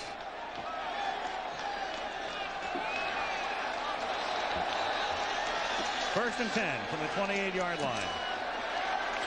Fake to Thomas. A ton of time for Kelly, and then the pass is incomplete up at the 49-yard line. He tried to get it into James Lofton, and James Hasty with the coverage. That's the second time this game. Remember the one in the first half, very early in the ball game, that same breaking pattern to the inside by James Lofton, and the pass from Jim Kelly was low. The first time it bounced about 3 yards in front of Lofton, and again the throw from Kelly is a little bit low and a little bit behind Lofton, even though he almost catches it. Kelly rolling left. This time it's Carwell Gardner who steps out of a tackle and picks up the first down. Got by Hasty, and then Brim finished them off. Well, it's or Carwell finished Brim off. You wonder why he's open. That's only his third reception of the season. Well-designed play, stepped up, broke it off into the flat. The Jets totally ignored him. Gardner did indeed finish off Brim. Schaffner, the quarterback's coach for the Bills. Carwell Gardner, a man the Buffalo Bills very much need on the field more. Started his college career as a defensive lineman. Here is Andre Reed making the catch, picking up the first down, taking it to the Jet 41-yard line. tackle by Brian Washington. We talked about the size of the receivers for the Jets. Let's talk about the quality of human beings playing receiver for the Buffalo Bills. I don't know in Andre Reed and James Lofton you could find two more class acts in the National Football League that combine it with unbelievable talent. And ability to take it over the middle and catch the ball, concentrate, run with it in a crowd. They're tough. Two wonderful guys, Lofton and Reed. First and 10 at the 41-yard line. Here's Thomas. Great move to the outside. He saw nothing. He stopped, then cuts to the outside and turns no gain into a gain of about 8. On 3 successive plays, we have seen Carwell Gardner make a run. He made a blitz pickup the play before that allowed the completion. And on that play right there, he gets a block that puts 2 Jets on the ground. Here's Gardner coming right at you. There is the block. Take a look at that. I mean, Thurman Thomas was the beneficiary of some sensational play by Carwell Gardner. 7-yard gain, 2nd and 3. Kelly being chased and then throws, and a tremendous catch by Reed, but he's out of bounds. It's almost worth looking at again. It is. An incredible catch by Reed, and Kelly in a lot of trouble back there just throwing it away. Andre Reed averaging 77 receptions over the last 4 years. Watch this. Another little one-handed grab. Guess he figured if Rob Moore could do it, I could do it too. Look at that. 3rd down and 3. Fake to Thomas, and then on an end around it is Beebe, but the Jets sniff it out, and Lonnie Young comes up to make the tackle and turns it into a 6-yard loss. Not a good time to have that play call. The Jets in one of their rare blitzes, and that of course brought the safety man Lonnie Young up at the line of scrimmage. Here they come on the blitz. As you can see from the outside, that's Mo Lewis, and Lonnie Young, because of the blitz, is up short on the left side and absolutely smothers the play. The Jets get Lonnie Young from the Cardinals for a 9th-round draft choice. And they have gotten a lot of production for that 9th-round choice. Chris Moore floats one to the near sideline that bounces at the 16-yard line and then bounds out of bounds at the 16. Moore was leveled on the play, but the ruling is that the player was pushed into the Buffalo punter. That's Chris Burkett, the all-world special teams player for the Jets. If you're pushed into the punter, it's not a play. Metzelaars gives Burkett a shove, and Moore ends up paying for it.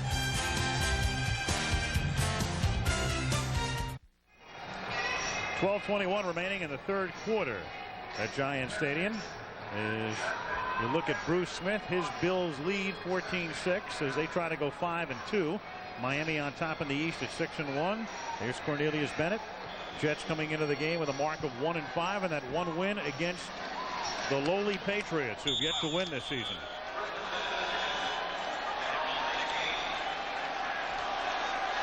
First down, Jets at the 16.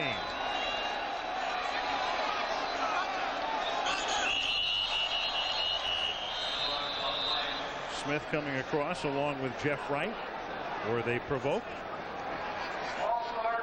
On the center, number 53 prior to the snap. 5-yard penalty. Still first down. They certainly were. That's called moving the football about 3 inches. The only way you can get a false start on the center is to begin the snap and not finish it. Watch Carlton Bailey step in there, though. That is simulating the snap of the ball. False start. 1st and 15. Otherwise known as oops. He blinked. Nagel under heat, stepping away, finds the open man at the 28th. Johnny Mitchell, their #1 draft choice, the tight end from Nebraska who's been hurt. Got hurt on opening day, separated shoulder, comes back, and now he's got to go out again. And that's his 2nd catch of the season because he hurt his shoulder on the very first catch that he made in the National Football League. Opening day against Atlanta, and there goes Mitchell to the sideline again. Major assist on the part of Nagel. He got away from the pass rush. Oh, what a bad break. Catch. What a bad break for Mitchell and the Jets that he's hurt again. At the 29-yard line, 1st and 10. Al Toon starts in motion, and then Jeff Wright is saying he did it again. These are the mistakes that Cos that was totally bewildered about after the Indianapolis game. 53 on 43 offensive plays. Illegal movement, holding, penalties, missed assignments. Well, we saw right across the ball. Encroachment, number 91 on the defense. 5-yard penalty. Still first down. Well, Jeff Wright is maintaining that he was drawn off. Walt Corey and the ever-present swizzle stick. All right, let's watch it.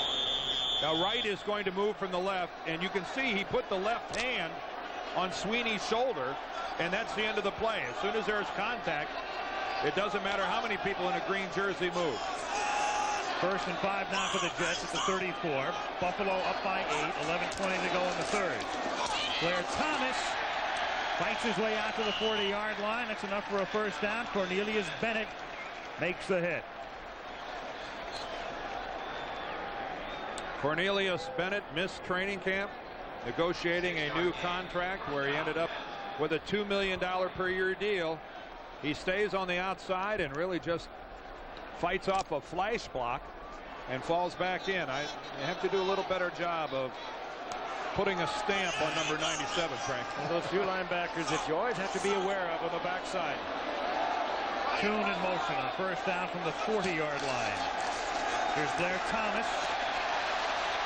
And Thomas for a first down and a gain of 15 to the Buffalo 45. Mark Kelso with the tackle. And a good block by Al Toon. It wasn't pretty, but it was very effective, and it allowed Thomas to cut back inside and tack on about 5 or 6 more yards. And after the play, Cornelius Bennett and Ken Wisenhunt are going at it. Bennett feeling that he was held by Wisenhunt, and he went back looking. All right, let's take a look at it. There's Bruce Smith. As we see Thomas get around to the outside, and a good finish to this run. All right, there's Wisenhunt, who falls on the heels of Bennett, and Bennett is right. I mean, that's a clip. If he'd have hit him a little harder. Fakes to Thomas. Boyer makes the catch and gets tackled beautifully in the open field by Darryl Talley, who doesn't miss many. I tell you, that's a tough tackle to make. We talked about what a good athlete Talley is. And in the open field to bring down even the tight end, I mean, there is just no question about this tackle. He didn't almost get away. He was just dead right there. Good tackle. Talley limits him to a gain of 2. 2nd and 8. Jets at the 43. 9:45 to go. Third quarter. 14-6 Buffalo.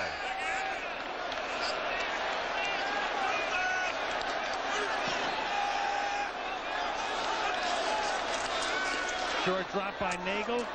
Quick pass to the 38-yard line. Al Toon makes the catch, and it stopped a little bit short of the first down. It'll be 3rd and 1 at the 35.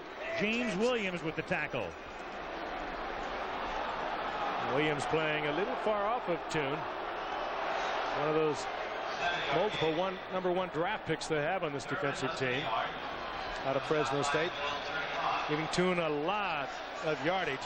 By the time he gets back up there, Toon is able to come off the carpet and add on 3 or 4 yards. So Johnny Mitchell go off before he is back in. 3 tight end set. 3rd and 1 at the 35-yard line. Fake to Baxter. Nagel over the middle. Catch made by Terrence Mathis at the 19. Tackle by Henry Jones. Oh, don't you love to see it on 3rd and 1? Great play action, and Nagel really hit the ball well, Dan. He certainly did. But what a fine call from the sidelines. Watch Mathis now. He looks like he's going to take this on a fly pattern. Plants the foot, breaks it in. Everyone's looking to play action. And Mathis, a speedster out of New Mexico, makes a good play along with Nagel. All right, now here's where everybody in the Jets huddle has to concentrate. This is where they've been prone to make a mistake. They've had a good drive underway. Everybody in that huddle needs to remind themselves, keep the hands in. Don't jump offside. Bear down and concentrate. In the so-called red zone, inside the 20-yard line, Thomas inside the 15, takes it to the 11-yard line, tackled by Jones. Off a great block by Criswell, Thomas springs loose, and there's a marker down at the 13-yard line. Hard to believe that could be anything but a face mask. Could be on Jones, who made the tackle. It's against Buffalo. They'll tack it on.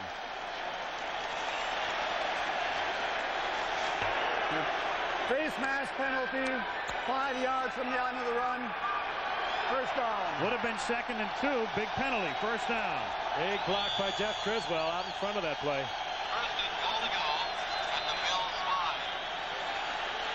Here it is at the conclusion of the play. Henry Jones gets that left hand right on the face mask and gets flagged for the inadvertent variety. 1st and goal at the 5. Again, the 3 tight end set. Rob Moore in motion. Thomas through the middle. Takes it inside the 1-yard line.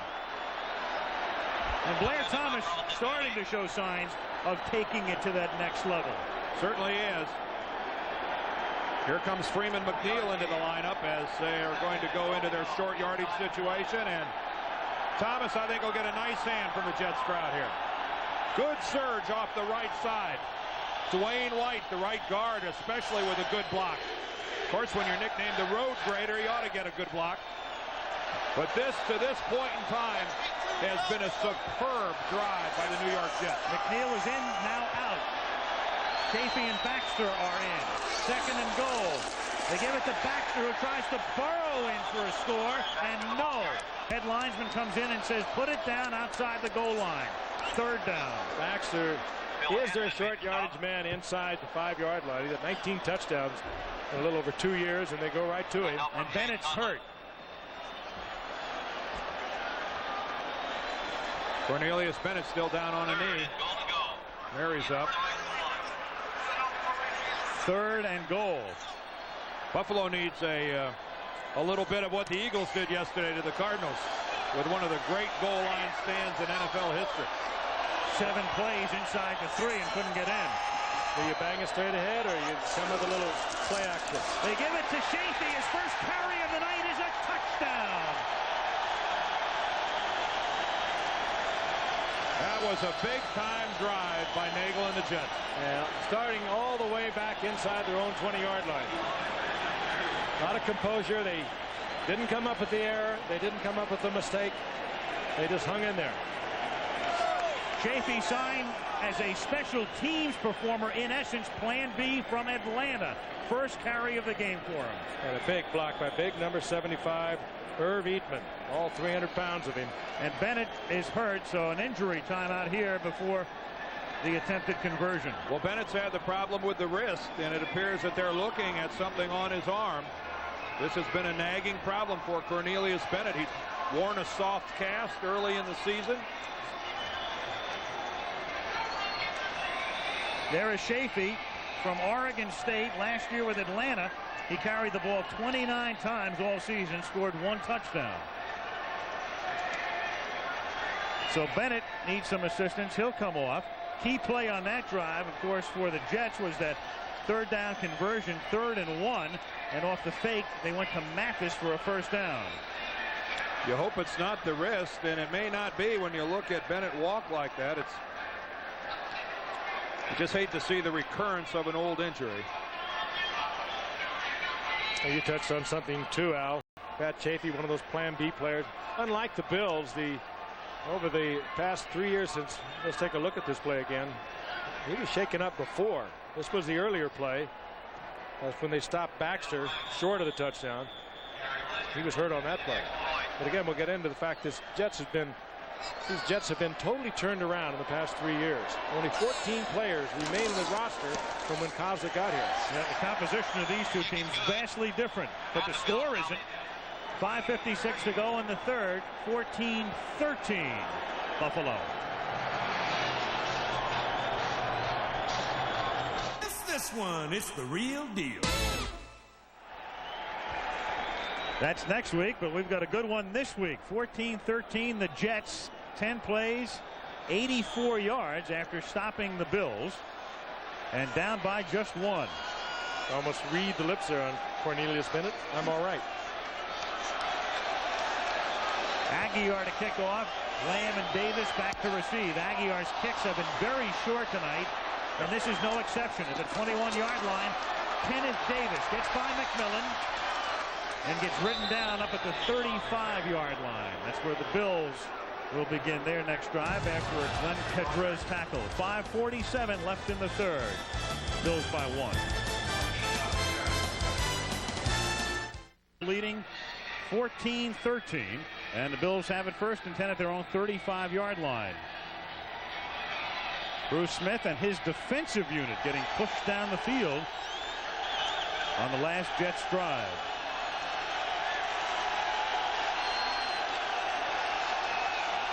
Jim Kelly starts by giving to Thurman Thomas, and Thomas squeezes his way up to the 41-yard line where Mo Lewis makes the hit. 2nd and 4. Parker and Ballard helping to lead the way on a play the Bills love to run. How about Thurman Thomas with his hand on Ballard's hip? Why not follow the house through the hole? 6'6", 325 pounds, depending upon what he had for lunch. 2nd and 4. Thomas again. And Thurman bursting through, takes it into Jets territory. First down, Buffalo. Lonnie Young and Brian Washington, the two safeties, make the stop. Thurman Thomas, and when you see that kind of run, he's going to limp off the field. But you wouldn't have to have a number on him to know this is Thurman Thomas. Look how low he is to the ground. He's going down for about 6 or 7 yards. Yeah, he caught his left toe on the turf and then dragged it on a couple different occasions. Ken Davis, who comes in to spell him. Looks like Thomas on that run, and he is out of bounds at the 39, a little short of the first down. Brian Washington with the tackle. That is some 1-2 punch. Thomas comes out, and they bring Davis in, and Davis would be a starter for a number of teams. He had the longest run for a touchdown a year ago for the Bills. He probably would be starting for most teams. Ken Davis, he had a 78-yarder a year ago. Thurman Thomas did something when he caught his toe on the turf. 2nd and a short 2, and there's Davis spinning and fighting his way for a first down to the 35-yard line. Mercero and Gunn make the tackle with 4:20 left in the third. I think what you might lose with Ken Davis is the ability to catch the ball out of the backfield that Thurman Thomas can do, and do it so well. Check that out. Yeah, battle of the Thomases. Both 72 yards, half a yard different on the average. The two #1 guns for both clubs having good nights. Metzelaars and Washington come together, and the head linesman tells us the guilty party was Metzelaars. On the offense, number 88, prior to the snap, 5-yard penalty, still first down. Let's go back and look at that run of Thurman Thomas, and you'll see what I'm talking about. Watch as he jumps over here.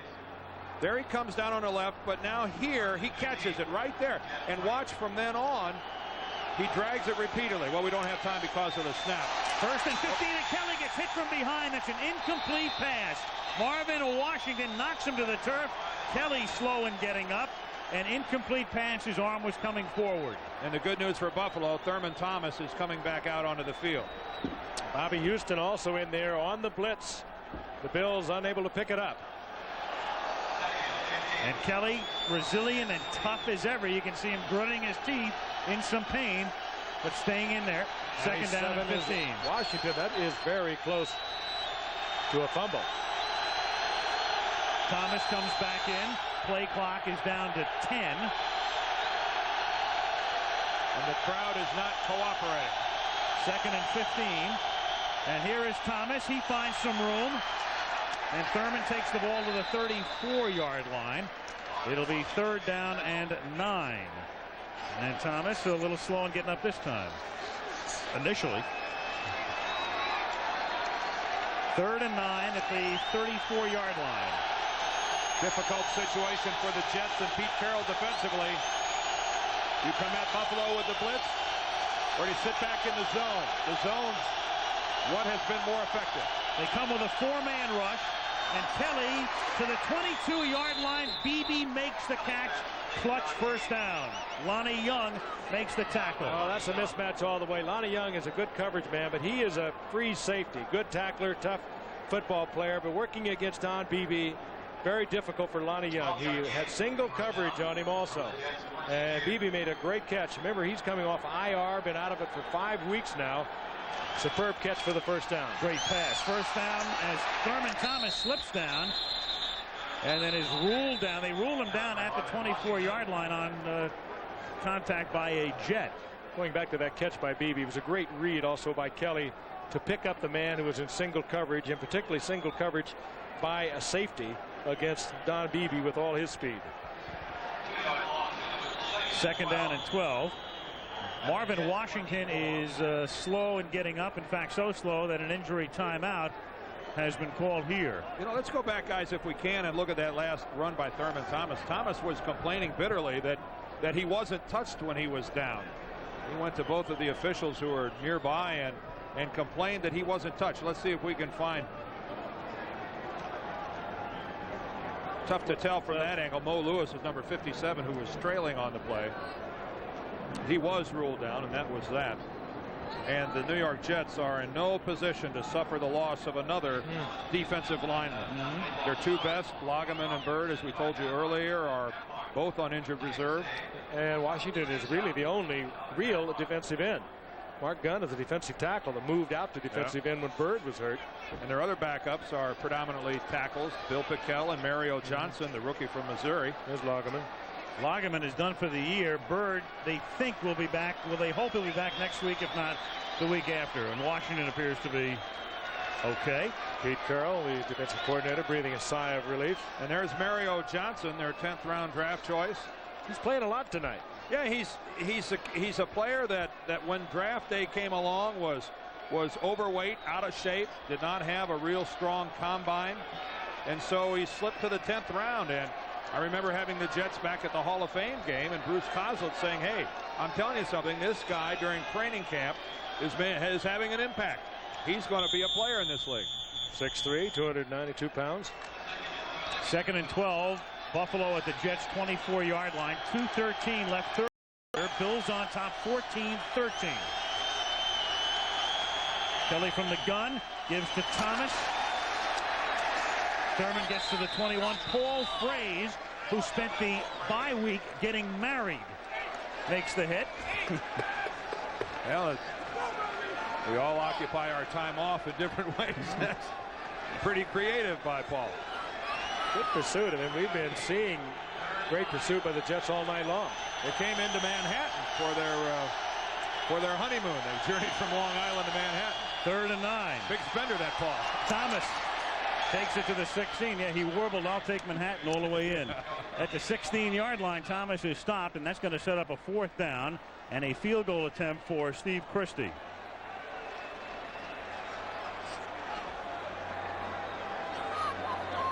So Christie will set it up for a 33-yard attempt.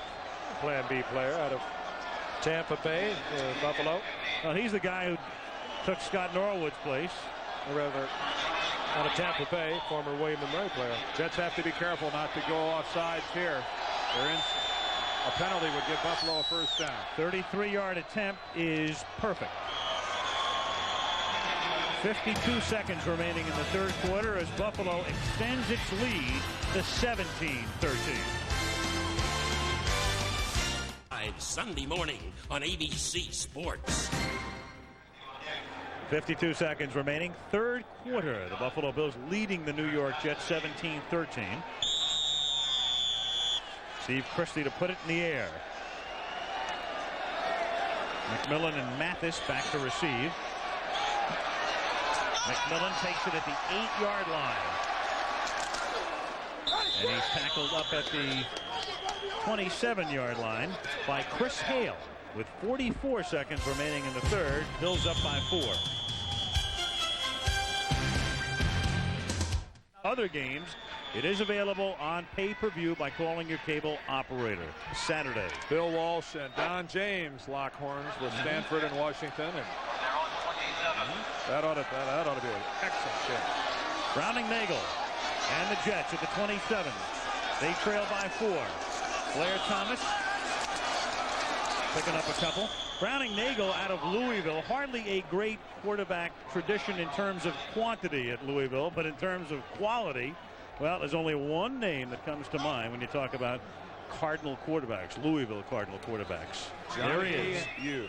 Johnny Browning's almost caught him. Yeah. Look at that. Unitas with 40,000, Nagel 1,000. Ed Rubert was a replacement quarterback for Washington during the '87 strike. And Mark Clayton is the Miami wide receiver who has thrown for 48 yards in his career. I'll never forget the night I saw Johnny Unitas for the first time, and nobody could figure out who this Rube was. The pigeon-toed, high tops. He didn't have a jersey that fit. Well, wasn't he undrafted? Undrafted. He's a free agent. Yeah. He also threw for about 20 out of 25 that night. He said, ooh, better keep our eye on this guy. End of the third quarter, and we'll return to Monday Night Football after this word from our ABC station. People's Court, weekdays at 5:30 on WVNY TV.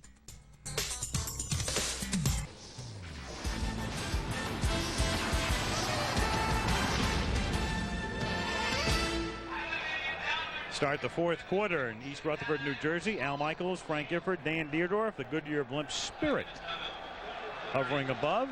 Good game. Bills on top, 17-13. 2nd and 7 for the Jets from their own 30-yard line as we start the fourth. The fake to Baxter.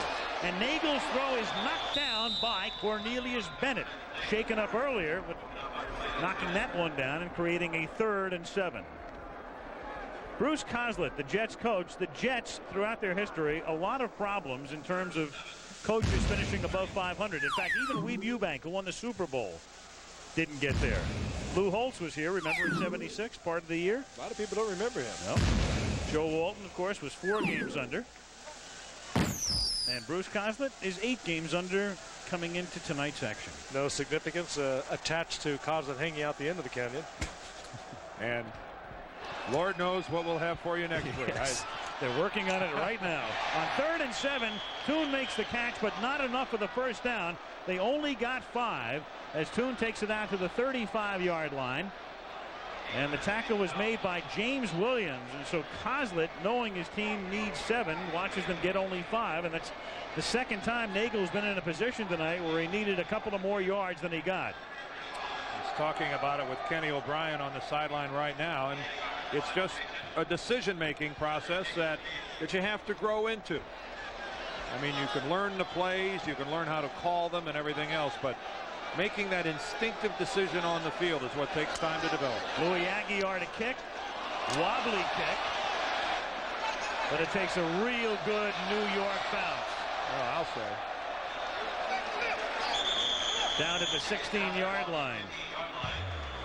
So a little junky punt like that turns out to be worth 50 yards.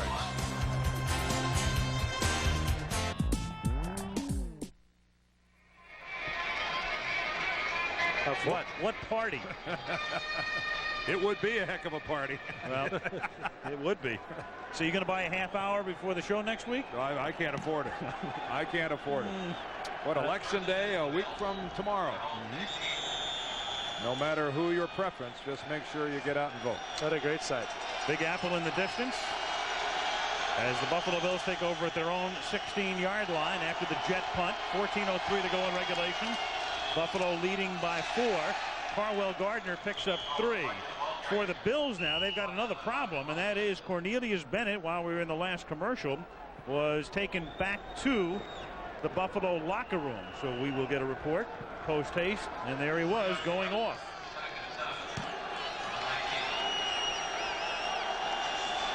Marvin Washington, meanwhile, the other 97 for the Jets, who was hurt the last time Buffalo had the ball, is back in.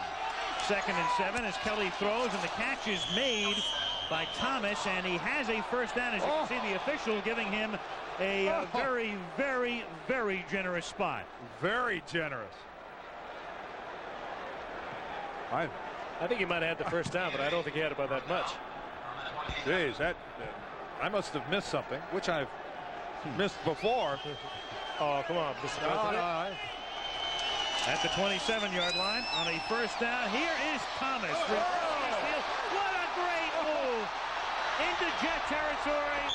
Run out of bounds at the 35-yard line. He left James Hasty in his tracks and is finally chased down by Lonnie Young. You know, the great move was after he was given the football. He took it on the opposite side of where he was supposed to go.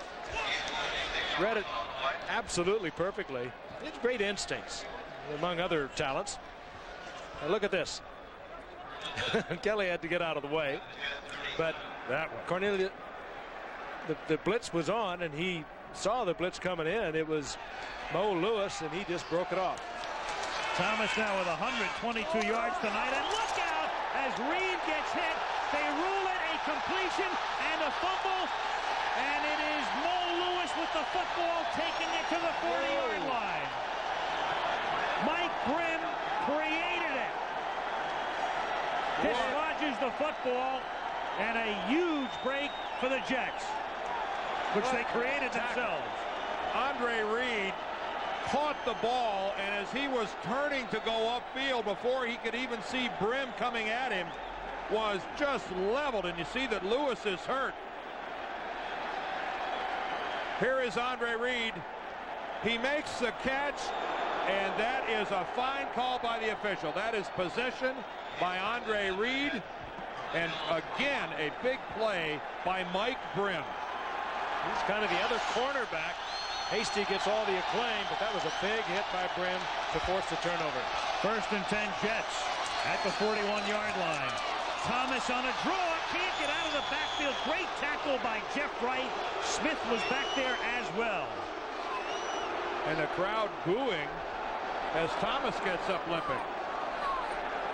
I don't know what the crowd is booing about. I mean, every now and then you run a play that loses yardage. I guess they're upset that the Jets chose to run the ball instead of throw it, but I mean, that's hardly something to boo about at this stage of the game. 12 minutes remaining. You can't throw the ball exclusively. The pass action on the draw did not fool the Bills at all, particularly Bruce Smith. Thomas out, Baxter in, 2nd down and 14. 11:45 to play. Nagel, the pump fake. Throws, catch is not made inbounds. Rob Moore was out of bounds. 3rd and 14, only got 1 foot down. That play was designed to be an out and up, and it was into double coverage. Well, James Williams was all over Moore. And that's when they attempted to run the out and up. It was just sensational by Williams as he blocked him off. Following turnovers, as you can see, Buffalo giving up 51 points, 5th most in the league. What's surprising there is the fact that the 49ers, pretty good company, have allowed the most for that sensational defensive team that they have. Several of those coming in the game against Buffalo. 3rd down and 14 as Nagel throws. Thomas makes the catch, but he is out of bounds at the 35-yard line, and they're still 4 yards short of the 1st down. And the crowd, of course, is telling Koslet to go for it. Well, he really doesn't have much choice unless he elects to go ahead and punt the ball away. He's going to take a timeout. It's a critical decision here. He does have a place kicker that he will tell you that he will let him try to kick from 50, 55 yards. No wind tonight, so it's going to be decision time over there. It'd be 52. The field goal attempt would be from 52 yards if they elect to try. Or 4th and 4. This one, it's the real deal. The Jets, in one of these rare situations where you could go for it, you could kick a field goal, or you could even punt with 11:24, will at least line up to go for it on 4th and 4 at the 35-yard line. 11:24 left in regulation. 17-13 Bills. If you're 6-1, you think about punting. When you're 1-5, that's one of the options I think that's removed. 4th and 4 at the 35-yard line. And as I say, at least they line up to go for it, and they do with the play clock down to 2, and it's incomplete, but interference is called on Mark Kelso. Boy, and he knows it too. He knows it too. Mark Kelso just mistimed it. He's not arguing at all. He knows that he just meant to get there a half a second later than he did. Hooked the left arm and brought the flag.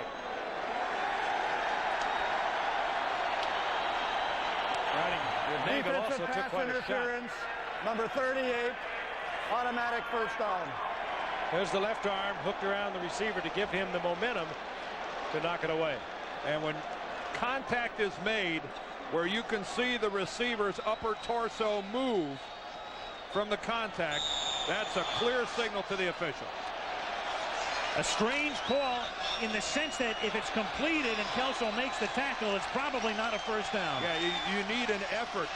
You need a pretty good effort by Moore to get another yard or so for the first down. You're right, Al. And you saw Talley bang into Nagel, who goes back on first down, throws an interception at the 15.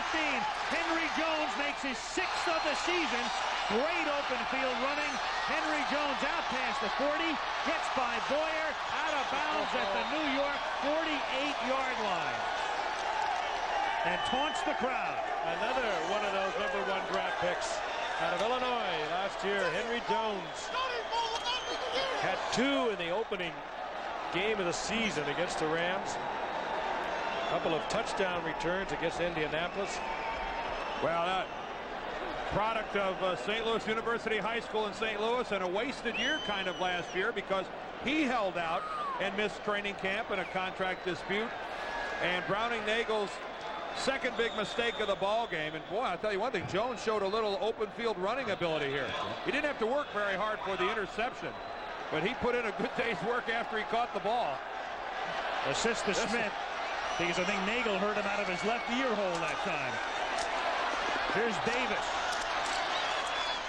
Taking it to the 42, tackled by Bill Pickel. Well, now the New York Jets defensively must really get stiff. 10 minutes and 50 seconds left in the ball game.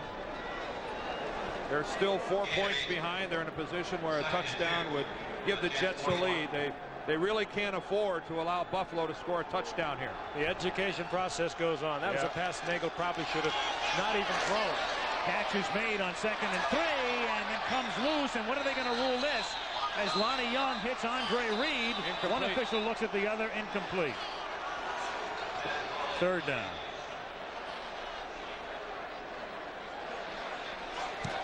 They must be ruling that possession was never made by Reed. I don't know how else they could rule it.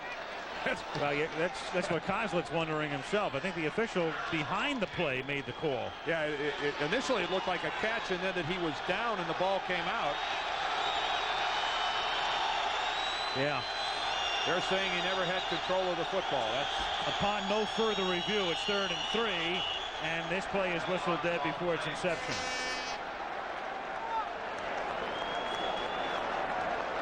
Ball start. Number 75 on the offense prior to the snap. 5-yard penalty. Still 3rd down. Howard Ballard makes it 3rd and 8. Bennett, who went back for what they told us was a hip X-ray, is now returning. The house must have shaken on its foundation.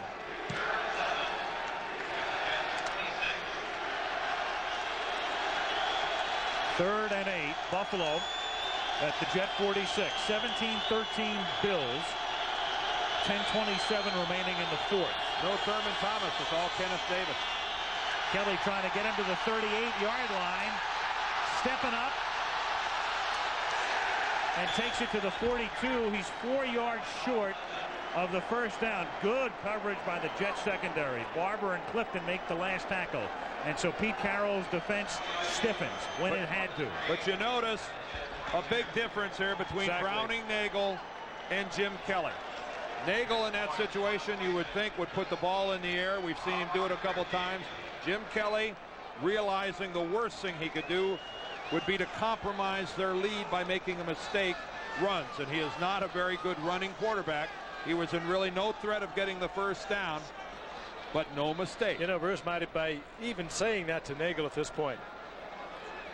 The Bills are going to let the clock run down because they'd like the 5-yard penalty. They're going to punt. The line of scrimmage is the Jet 42, so the Jets will most likely decline this penalty.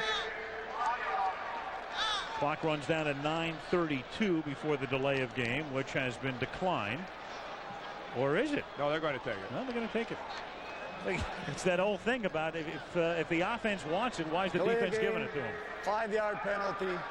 Still 4th down. I think it's just intoxicating to take those 5 yards in case something might happen. Bill said thank you very much. Hard to get. The same old story though. If they want it, don't give it to them. Gives Moore a little better angle here for a sideline kick if he so chooses.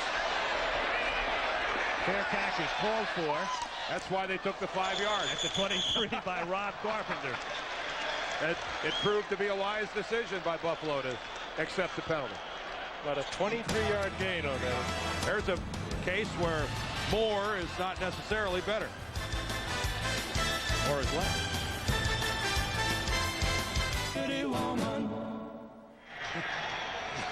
.924 left in regulation. The New York Jets with Mo Lewis, who had gone back to the locker room after he was shaken up, returning to the sideline. Cornelius Bennett, meanwhile, is back in the game. That's he at the bottom of the screen. Left outside linebacker for the Bills as the Jets take over at the 24, 1st and 10.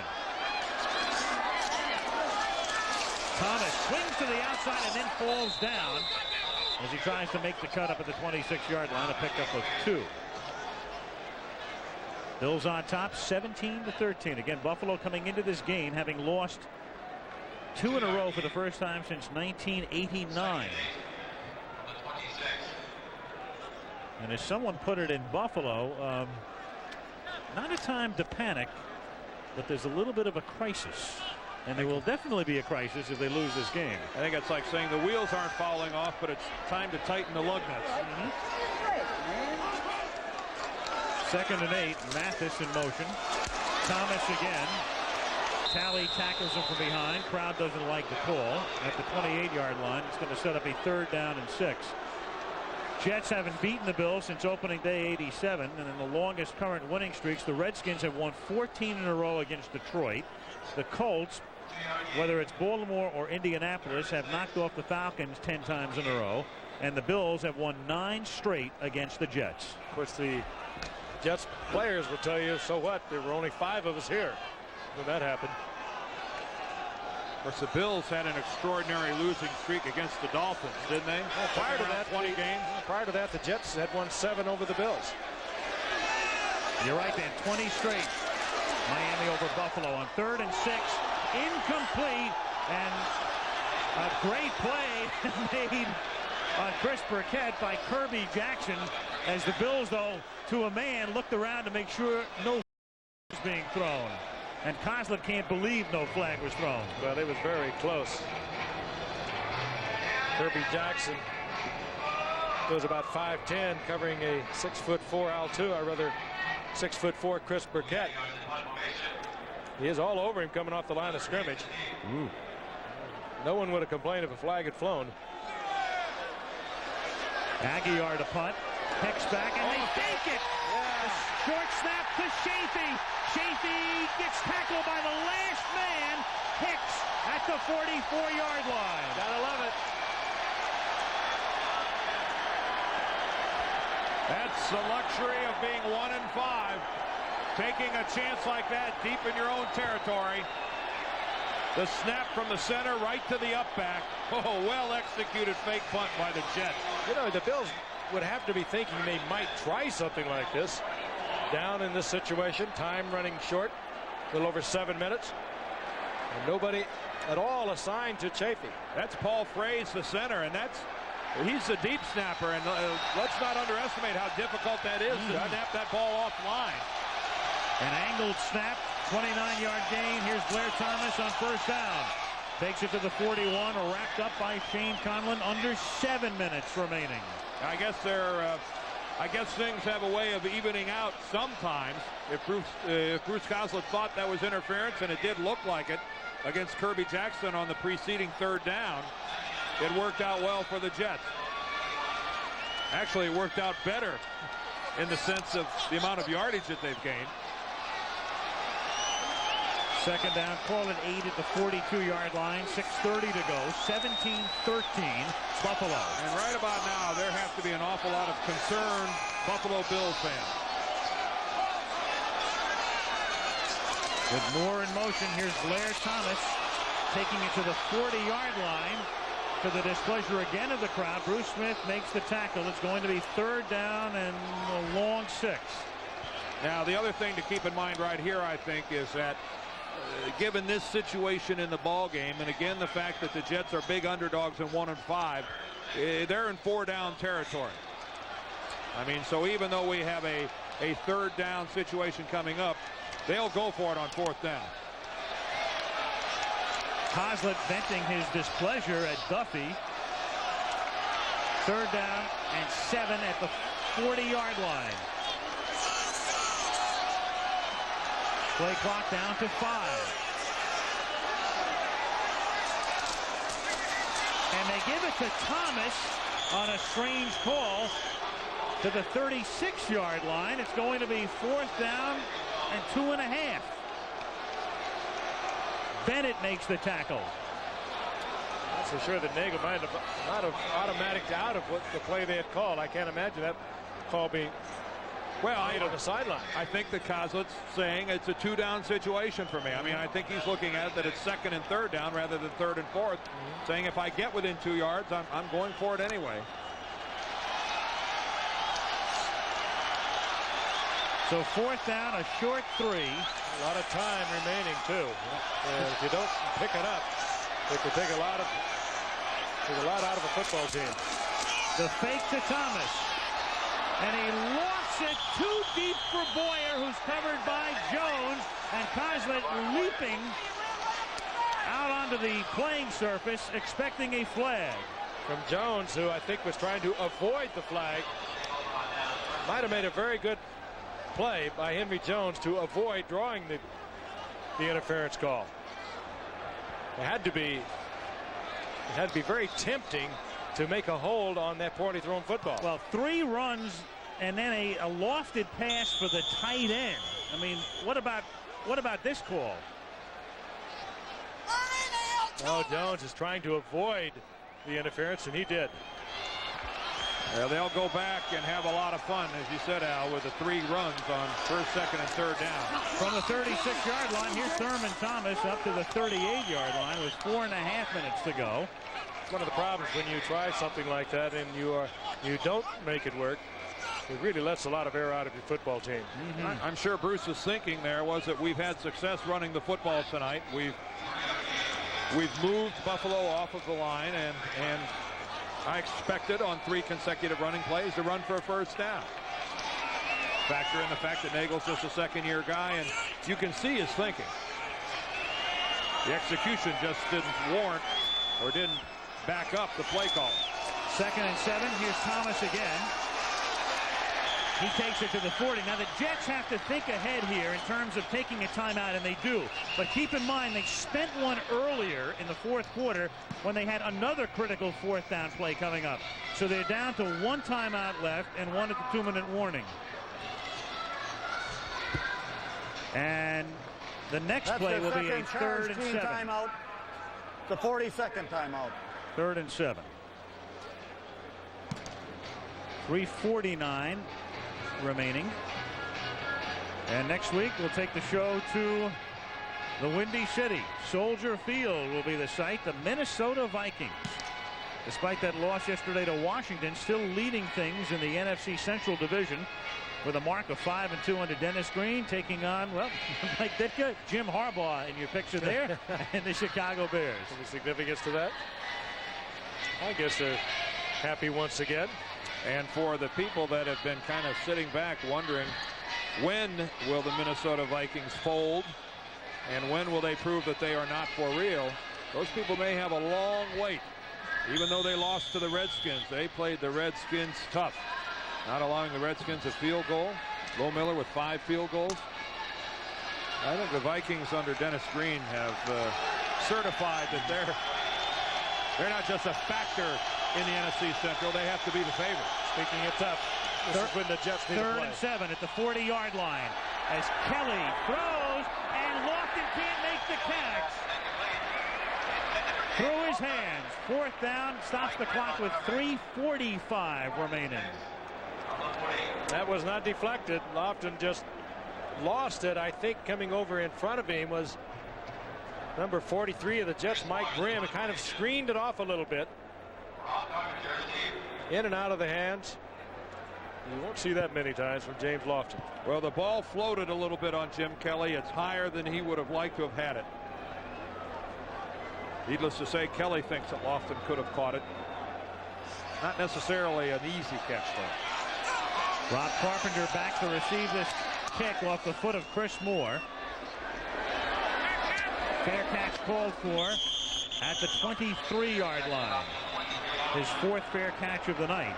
So Kozlitz Jets, after a 37-yard Moore kick, 3:38 left. They have 1 timeout at their disposal and a 2-minute warning. Bruce has his good luck charm carrying his cord as he sends Nagel out. Bruce's daughter, and we've seen her in several shots tonight, Amy Kozlitz, 15 years old, carrying the cord, and this was her reward. There she is behind Dad for getting straight A's. And I could tell you for sure that Kathy Kozlitz is quite proud of his daughter also. So first down for the Jets at the 23-yard line, 1st and 10. Nagel chased by Wright and chased out of bounds. Nagel looked like he pulled up, hobbling a bit. I don't know if he landed wrong. See, did you notice right there that it looked like Nagel was contemplating throwing the football when he was on the run, and he pulled it back in and ran with it. I mean, that's you don't always make, Bruce Kozlitz told us last night, here he is running. He's looking and he makes a smart play and keeps it down. Bruce told us last night that what Browning Nagel needs to do is, instead of trying to make it happen, he needs to let it happen. You saw O'Brien warming up for what that's worth on the sideline on 2nd down and 9 at the 23-yard line. And fired over the middle and caught by Mark Boyer in a crowd at the 35-yard line and for Nagel, a first down, and Nagel is down. Oh, and he got hammered from behind. Grabbing that left shoulder. Oh, did he get hit from behind? O'Brien was warming up because he thought something had happened to the foot. And all of a sudden, Nagel gets just hammered onto the carpet, clutching that left shoulder. And we're going to see Kenny O'Brien. He gets caught in a sandwich, one from the front, one from the back. What a spot to come into for O'Brien, too, as we look once again. He, of course, played the entire 49er game and was ineffective because Nagel couldn't play because of a bad finger. There's Talley coming from behind, and he's crushed coming from the other side by Keith Willis, the pickup from the Steelers. And you heard the crowd booing when they saw O'Brien come in. But, there's Willis, a former Steeler who went to Washington and was released by the Redskins in the preseason. He had picked some up great about years. 3 weeks ago. He had some great years, Dan. He injured his neck back in 1988. He was never the same after that. So the Jets will have it at the 35 with O'Brien at least in for 1 snap with 3:18 to go in regulation. Field goal does you no good here. They have to go 65 yards.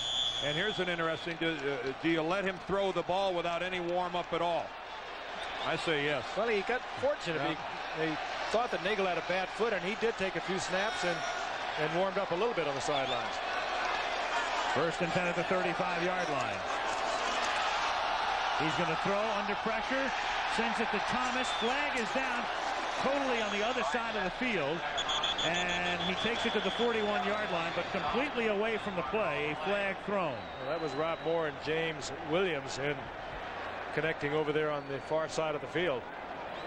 And he's going to go against Williams. Defensive holding, automatic first down. Not a real big penalty in that situation. It was a first down anyway. That brings an automatic first down. So in reality, it's a 5-yard penalty.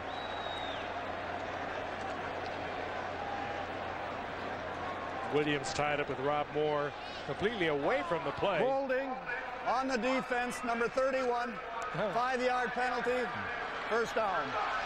There's no reason for that because the play was, the ball was already in the air on the screen. Williams looking right back into the huddle. Other end of the action and still holds. Nagel appears to be all right. But O'Brien stays in. 1st and 10 at the 40-yard line. 2:55 remaining. Jets with 1 timeout and the 2-minute warning.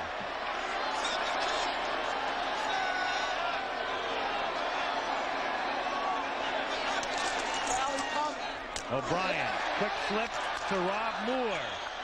Gain of 8 to the 49-yard line. Odoms makes the stop.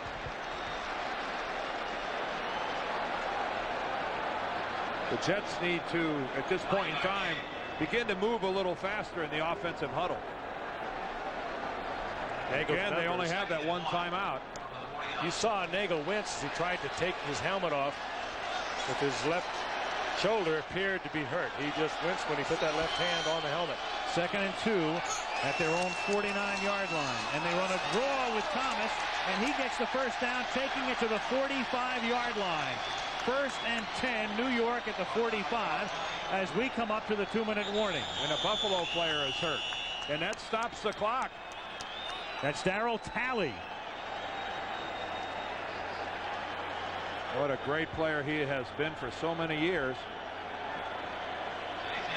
Now, if I'm the Jets right here, I call a play and I get up to the line of scrimmage and try to run a play before the 2-minute warning. Absolutely, because they'll start the clock at 2:07 and they will have time. I mean, this isn't a question, guys, of just trying to work your way into field goal range. Yes. They need a touchdown. They can get an extra play in here. And with only one timeout, I'd maximize every chance I have to run an offensive play. And they wouldn't have had that benefit had the injury not occurred, because the clock would have ticked down to the 2-minute warning. But they do have that benefit, Dan, as you say, by calling the play right now, and when Kukar signals the clock to start, to run the play.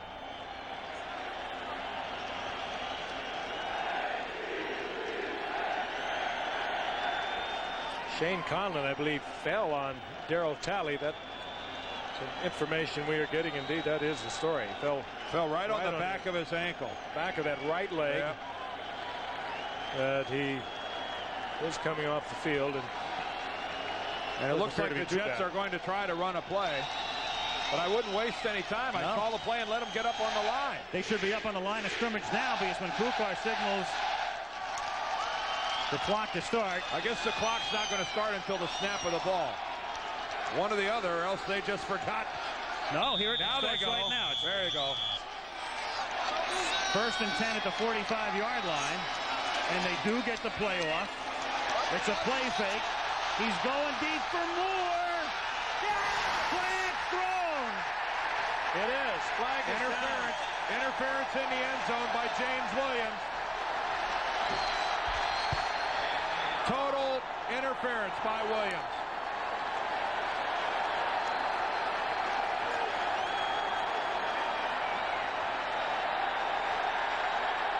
It'll be 1st and goal at the 1.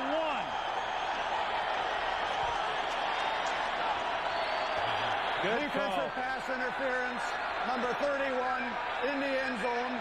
The ball will be placed on the 1-yard line. First down. Right hand and the left hand actually pulled on his left arm.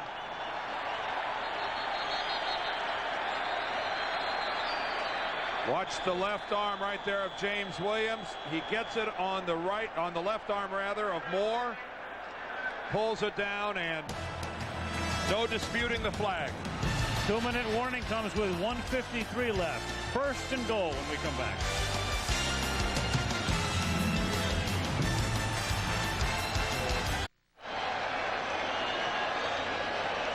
Bruce Smith and the Bills trying to mount a goal line stand. Bruised shoulder for Browning Nagel, so he's still on the sideline. Ken O'Brien leading them down the field. 1st and goal at the 1. 1:53 remaining in regulation. 17-13 Buffalo. This is where, if you're Buffalo, and indeed the Jets are going to end up with a touchdown, let them score in a hurry. 3 tight ends. Chafee and Baxter are the running backs. Baxter. Touchdown. That's good news for Buffalo. I don't think they intended it that way. No. You're right.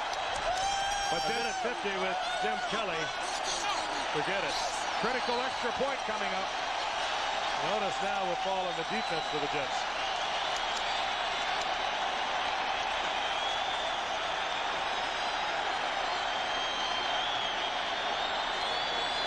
Obviously, the best thing for the Buffalo Bills would have been a tremendous goal line stand. If the Jets are going to score, as they just did, better for Buffalo that they do it on the very first play, and gives Buffalo an opportunity to come back and tie if this extra point is good. Bills will have 150, all 3 timeouts. Blanchard trying to make it a 3-point lead, and does. So Nagel watched O'Brien lead them down the field. Of course, the key play was the 44-yard penalty. A pair of pass interference calls on that drive.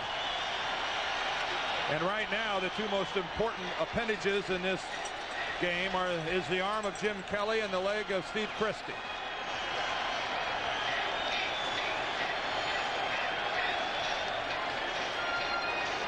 We mentioned Amy Coslett. Her reward for getting straight A's, getting to carry Dad's cord. To open and a hug with a 5-0 preseason record, and then to completely disintegrate at the start of the regular season. It's hard to imagine how happy the Jets are to be leading at this stage of the ballgame. Team that has beaten them 9 straight times. They're about as happy as the Miami Dolphins at this moment. And the Indianapolis Colts. Yes. Buffalo would be tied with Indianapolis at 4-3 if the Jets hold on. A minute and 50 though for Jim Kelly and the Buffalo Bills. They can mount 2 scoring drives in that amount of time. Aguilar to kick off, and all of his kickoffs tonight have been very short. Lamb and Davis back to receive. There is a whole bunch of football left to be played here. You really hit on something, Al. He has been remarkably short with his kickoffs. He's had a couple that they had to, well, one of them they had to fair catch because it was so short. Yep. They would have risked getting hit and fumbling the ball. You saw the determined looks on Thomas's face and Kelly's face. Another bad news item for the Bills is that this crowd has stayed, and they will make a lot of noise. At the 9-yard line, Davis breaks the tackle, takes it out to the 25-yard line. 1:45 and 3 timeouts for the Buffalo Bills.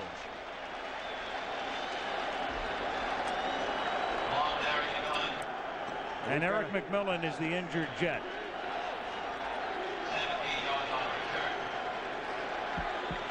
And that's of some significance because not only does he play on special teams, but he's also in the nickel and dime packages, and that's the defense they're going to be in now. First man in on the prevent. Yep, when the Bills go to their 3-receiver set, Eric McMillan is a vital part of that. A young man that I've known since he was about 6 years old. His father, a teammate of mine, kind of a part of NFL history, the only father and son combination in NFL history that's gone to Pro Bowls. Ernie McMillan, a great offensive tackle with the St. Louis Cardinals, and his son Eric, who's a multiple Pro Bowl player, and Ernie's both proud and concerned right now. Take a look at this. The left side of the screen. There's McMillan coming in. Ooh, it looks like he took a shot right on the right shoulder, and then not sure what happened afterwards. Al? The other significant thing here is that since this injury occurred with 2 minutes to go, this cost the Jets a timeout. And so if Buffalo ties or takes the lead, the Jets, if they get the ball back, do not have a timeout left.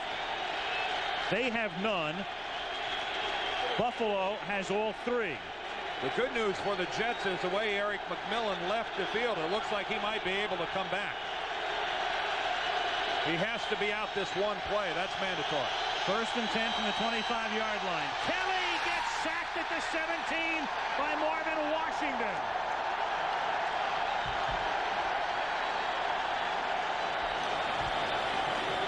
And the Bills electing not to use the timeout here. Clock continuing to run. 8-yard sack, 2nd and 18.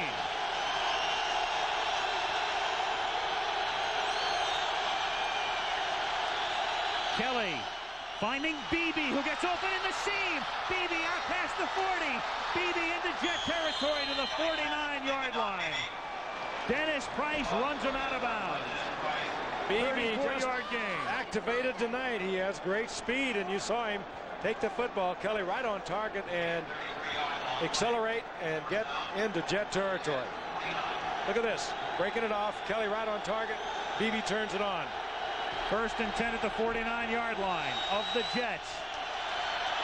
Kelly throwing for Lofton, but too far. Lofton running it out. And Reed going by him the other way, and it's incomplete. 2nd down.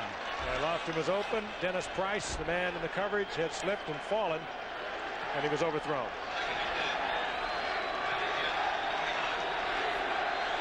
In the pocket, right up the middle, the blitz by Joe Kelly, and he pops Jim Kelly. 2nd and 10 at the 49-yard line. There's Steve Crispy, the longest kick of his career, 54 yards, as a Tampa Bay rookie 2 years ago. Kelly sending everybody into the pattern. Fires over the middle, and it's dropped at the 30-yard line. Brad Lamb was wide open. 3rd down and 10. Think this isn't a passionate game? Ooh. Marv Levy is a little passionate right now because you work all week long to set this up. Today it couldn't have been thrown better, and it doesn't happen. It was all but caught by Kelly. So Lamb drops it 3rd and 10 at the Jet 48. 4-man rush, good protection. Beebe again, the clutch catch. A 1st down at the 31-yard line, and they're within field goal range now. Tackled by Washington, and the Buffalo Bills take their first time out with 1:01 remaining in regulation and trailing by 3. I'll tell you, what a great show tonight by Don Beebe. He has been on IR with a pulled hamstring. Has been working this past week at full speed, and he has been able to get open, breaking it again right across the middle. He works so well across the middle, as does Andre Reed. And you saw how difficult that was to hold on to.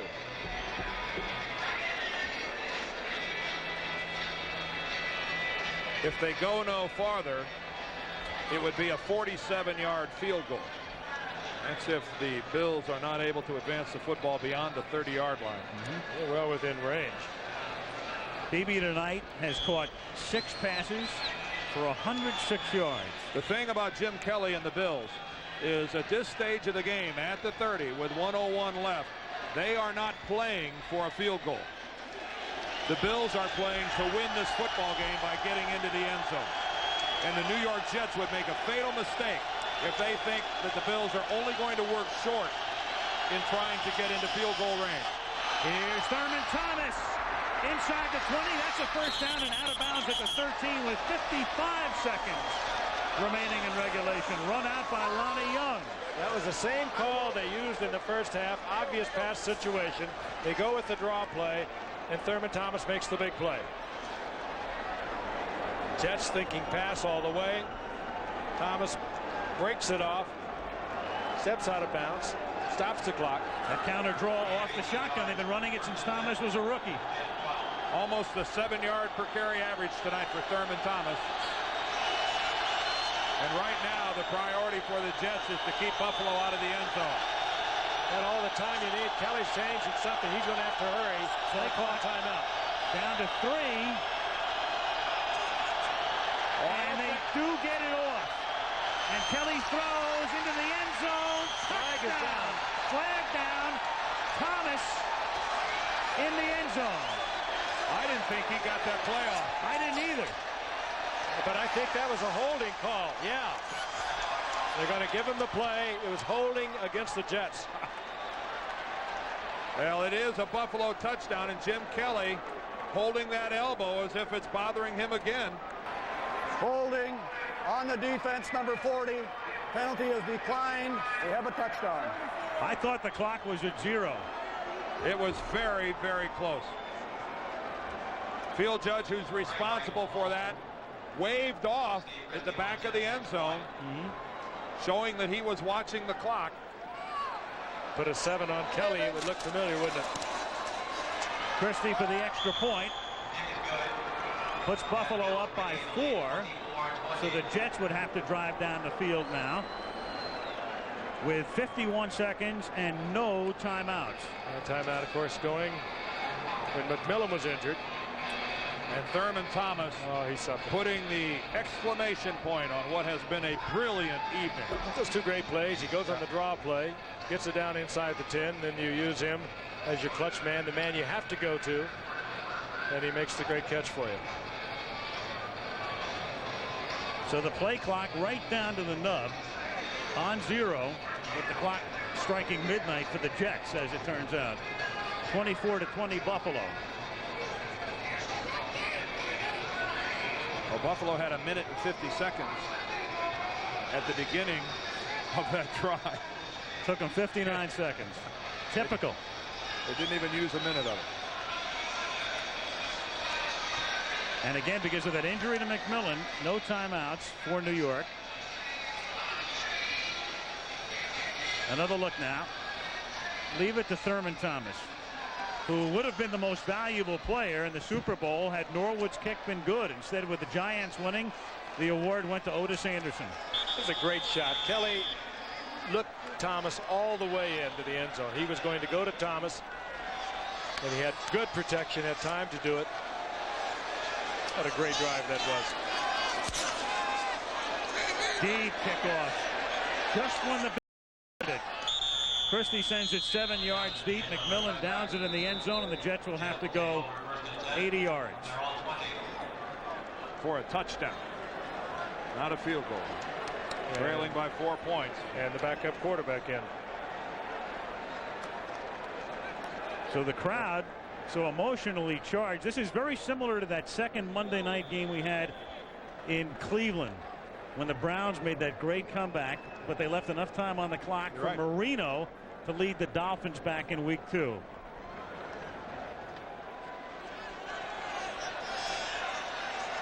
At the 20-yard line. Burkett and Kuhn are wide to the right. Speaking of the Dolphins, I'm sure they'll be looking on. They play Buffalo in 3 weeks. Moore wide to the left. O'Brien stepping away from the pressure. Throws, hits Moore up at the 39-yard line. That's a 19-yard gain, but the clock's going to keep on moving. Tackled by Henry Jones. 1st and 10 at the 39-yard line. O'Brien looking like a man who's got a lot more time than he really does, with 26 seconds remaining. Throwing it out, and that's out of bounds. Incomplete. 2nd and 10. Intended for Moore. Rob Moore ran that pattern to the near side like a guy who's almost out of gas. I mean, that was a belabored pattern by Rob Moore. And the Jets took an inordinate amount of time under the circumstances to get the play off. And Moore is coming out of the game. They saw that upstairs, and they sent somebody in to give him a breather. Yep. He's exhausted. 2nd down at the 39-yard line. 22 seconds remaining. Bills by 4. O'Brien throws underneath to Chafee at the 48-yard line. He's tackled by Talley. That'll never get it done. You got to go way upfield. Yeah. And they're too late. You have to throw a prayer. They've got time for, well, another play, simply because Ken O'Brien downs it with 6 seconds remaining. There's a flag down on the field. We have a false start on the offense. They were not set by rule. The game is over. Inside the final 10 seconds. Offensive foul. Bruce says what? That is correct. Inside the 10-second mark. They take 10 seconds off the clock, and there are only 6 ticks left. And so the Buffalo Bills squander the lead, then come back at the end. It's Kelly and Thomas and Beebe with some clutch catches, and they go to 5-2. They trail Miami by a game. Indianapolis is 3rd. The Jets go to 1-6. The Jets take on Miami here next week, and Buffalo goes home to face New England. 24-20 our final score.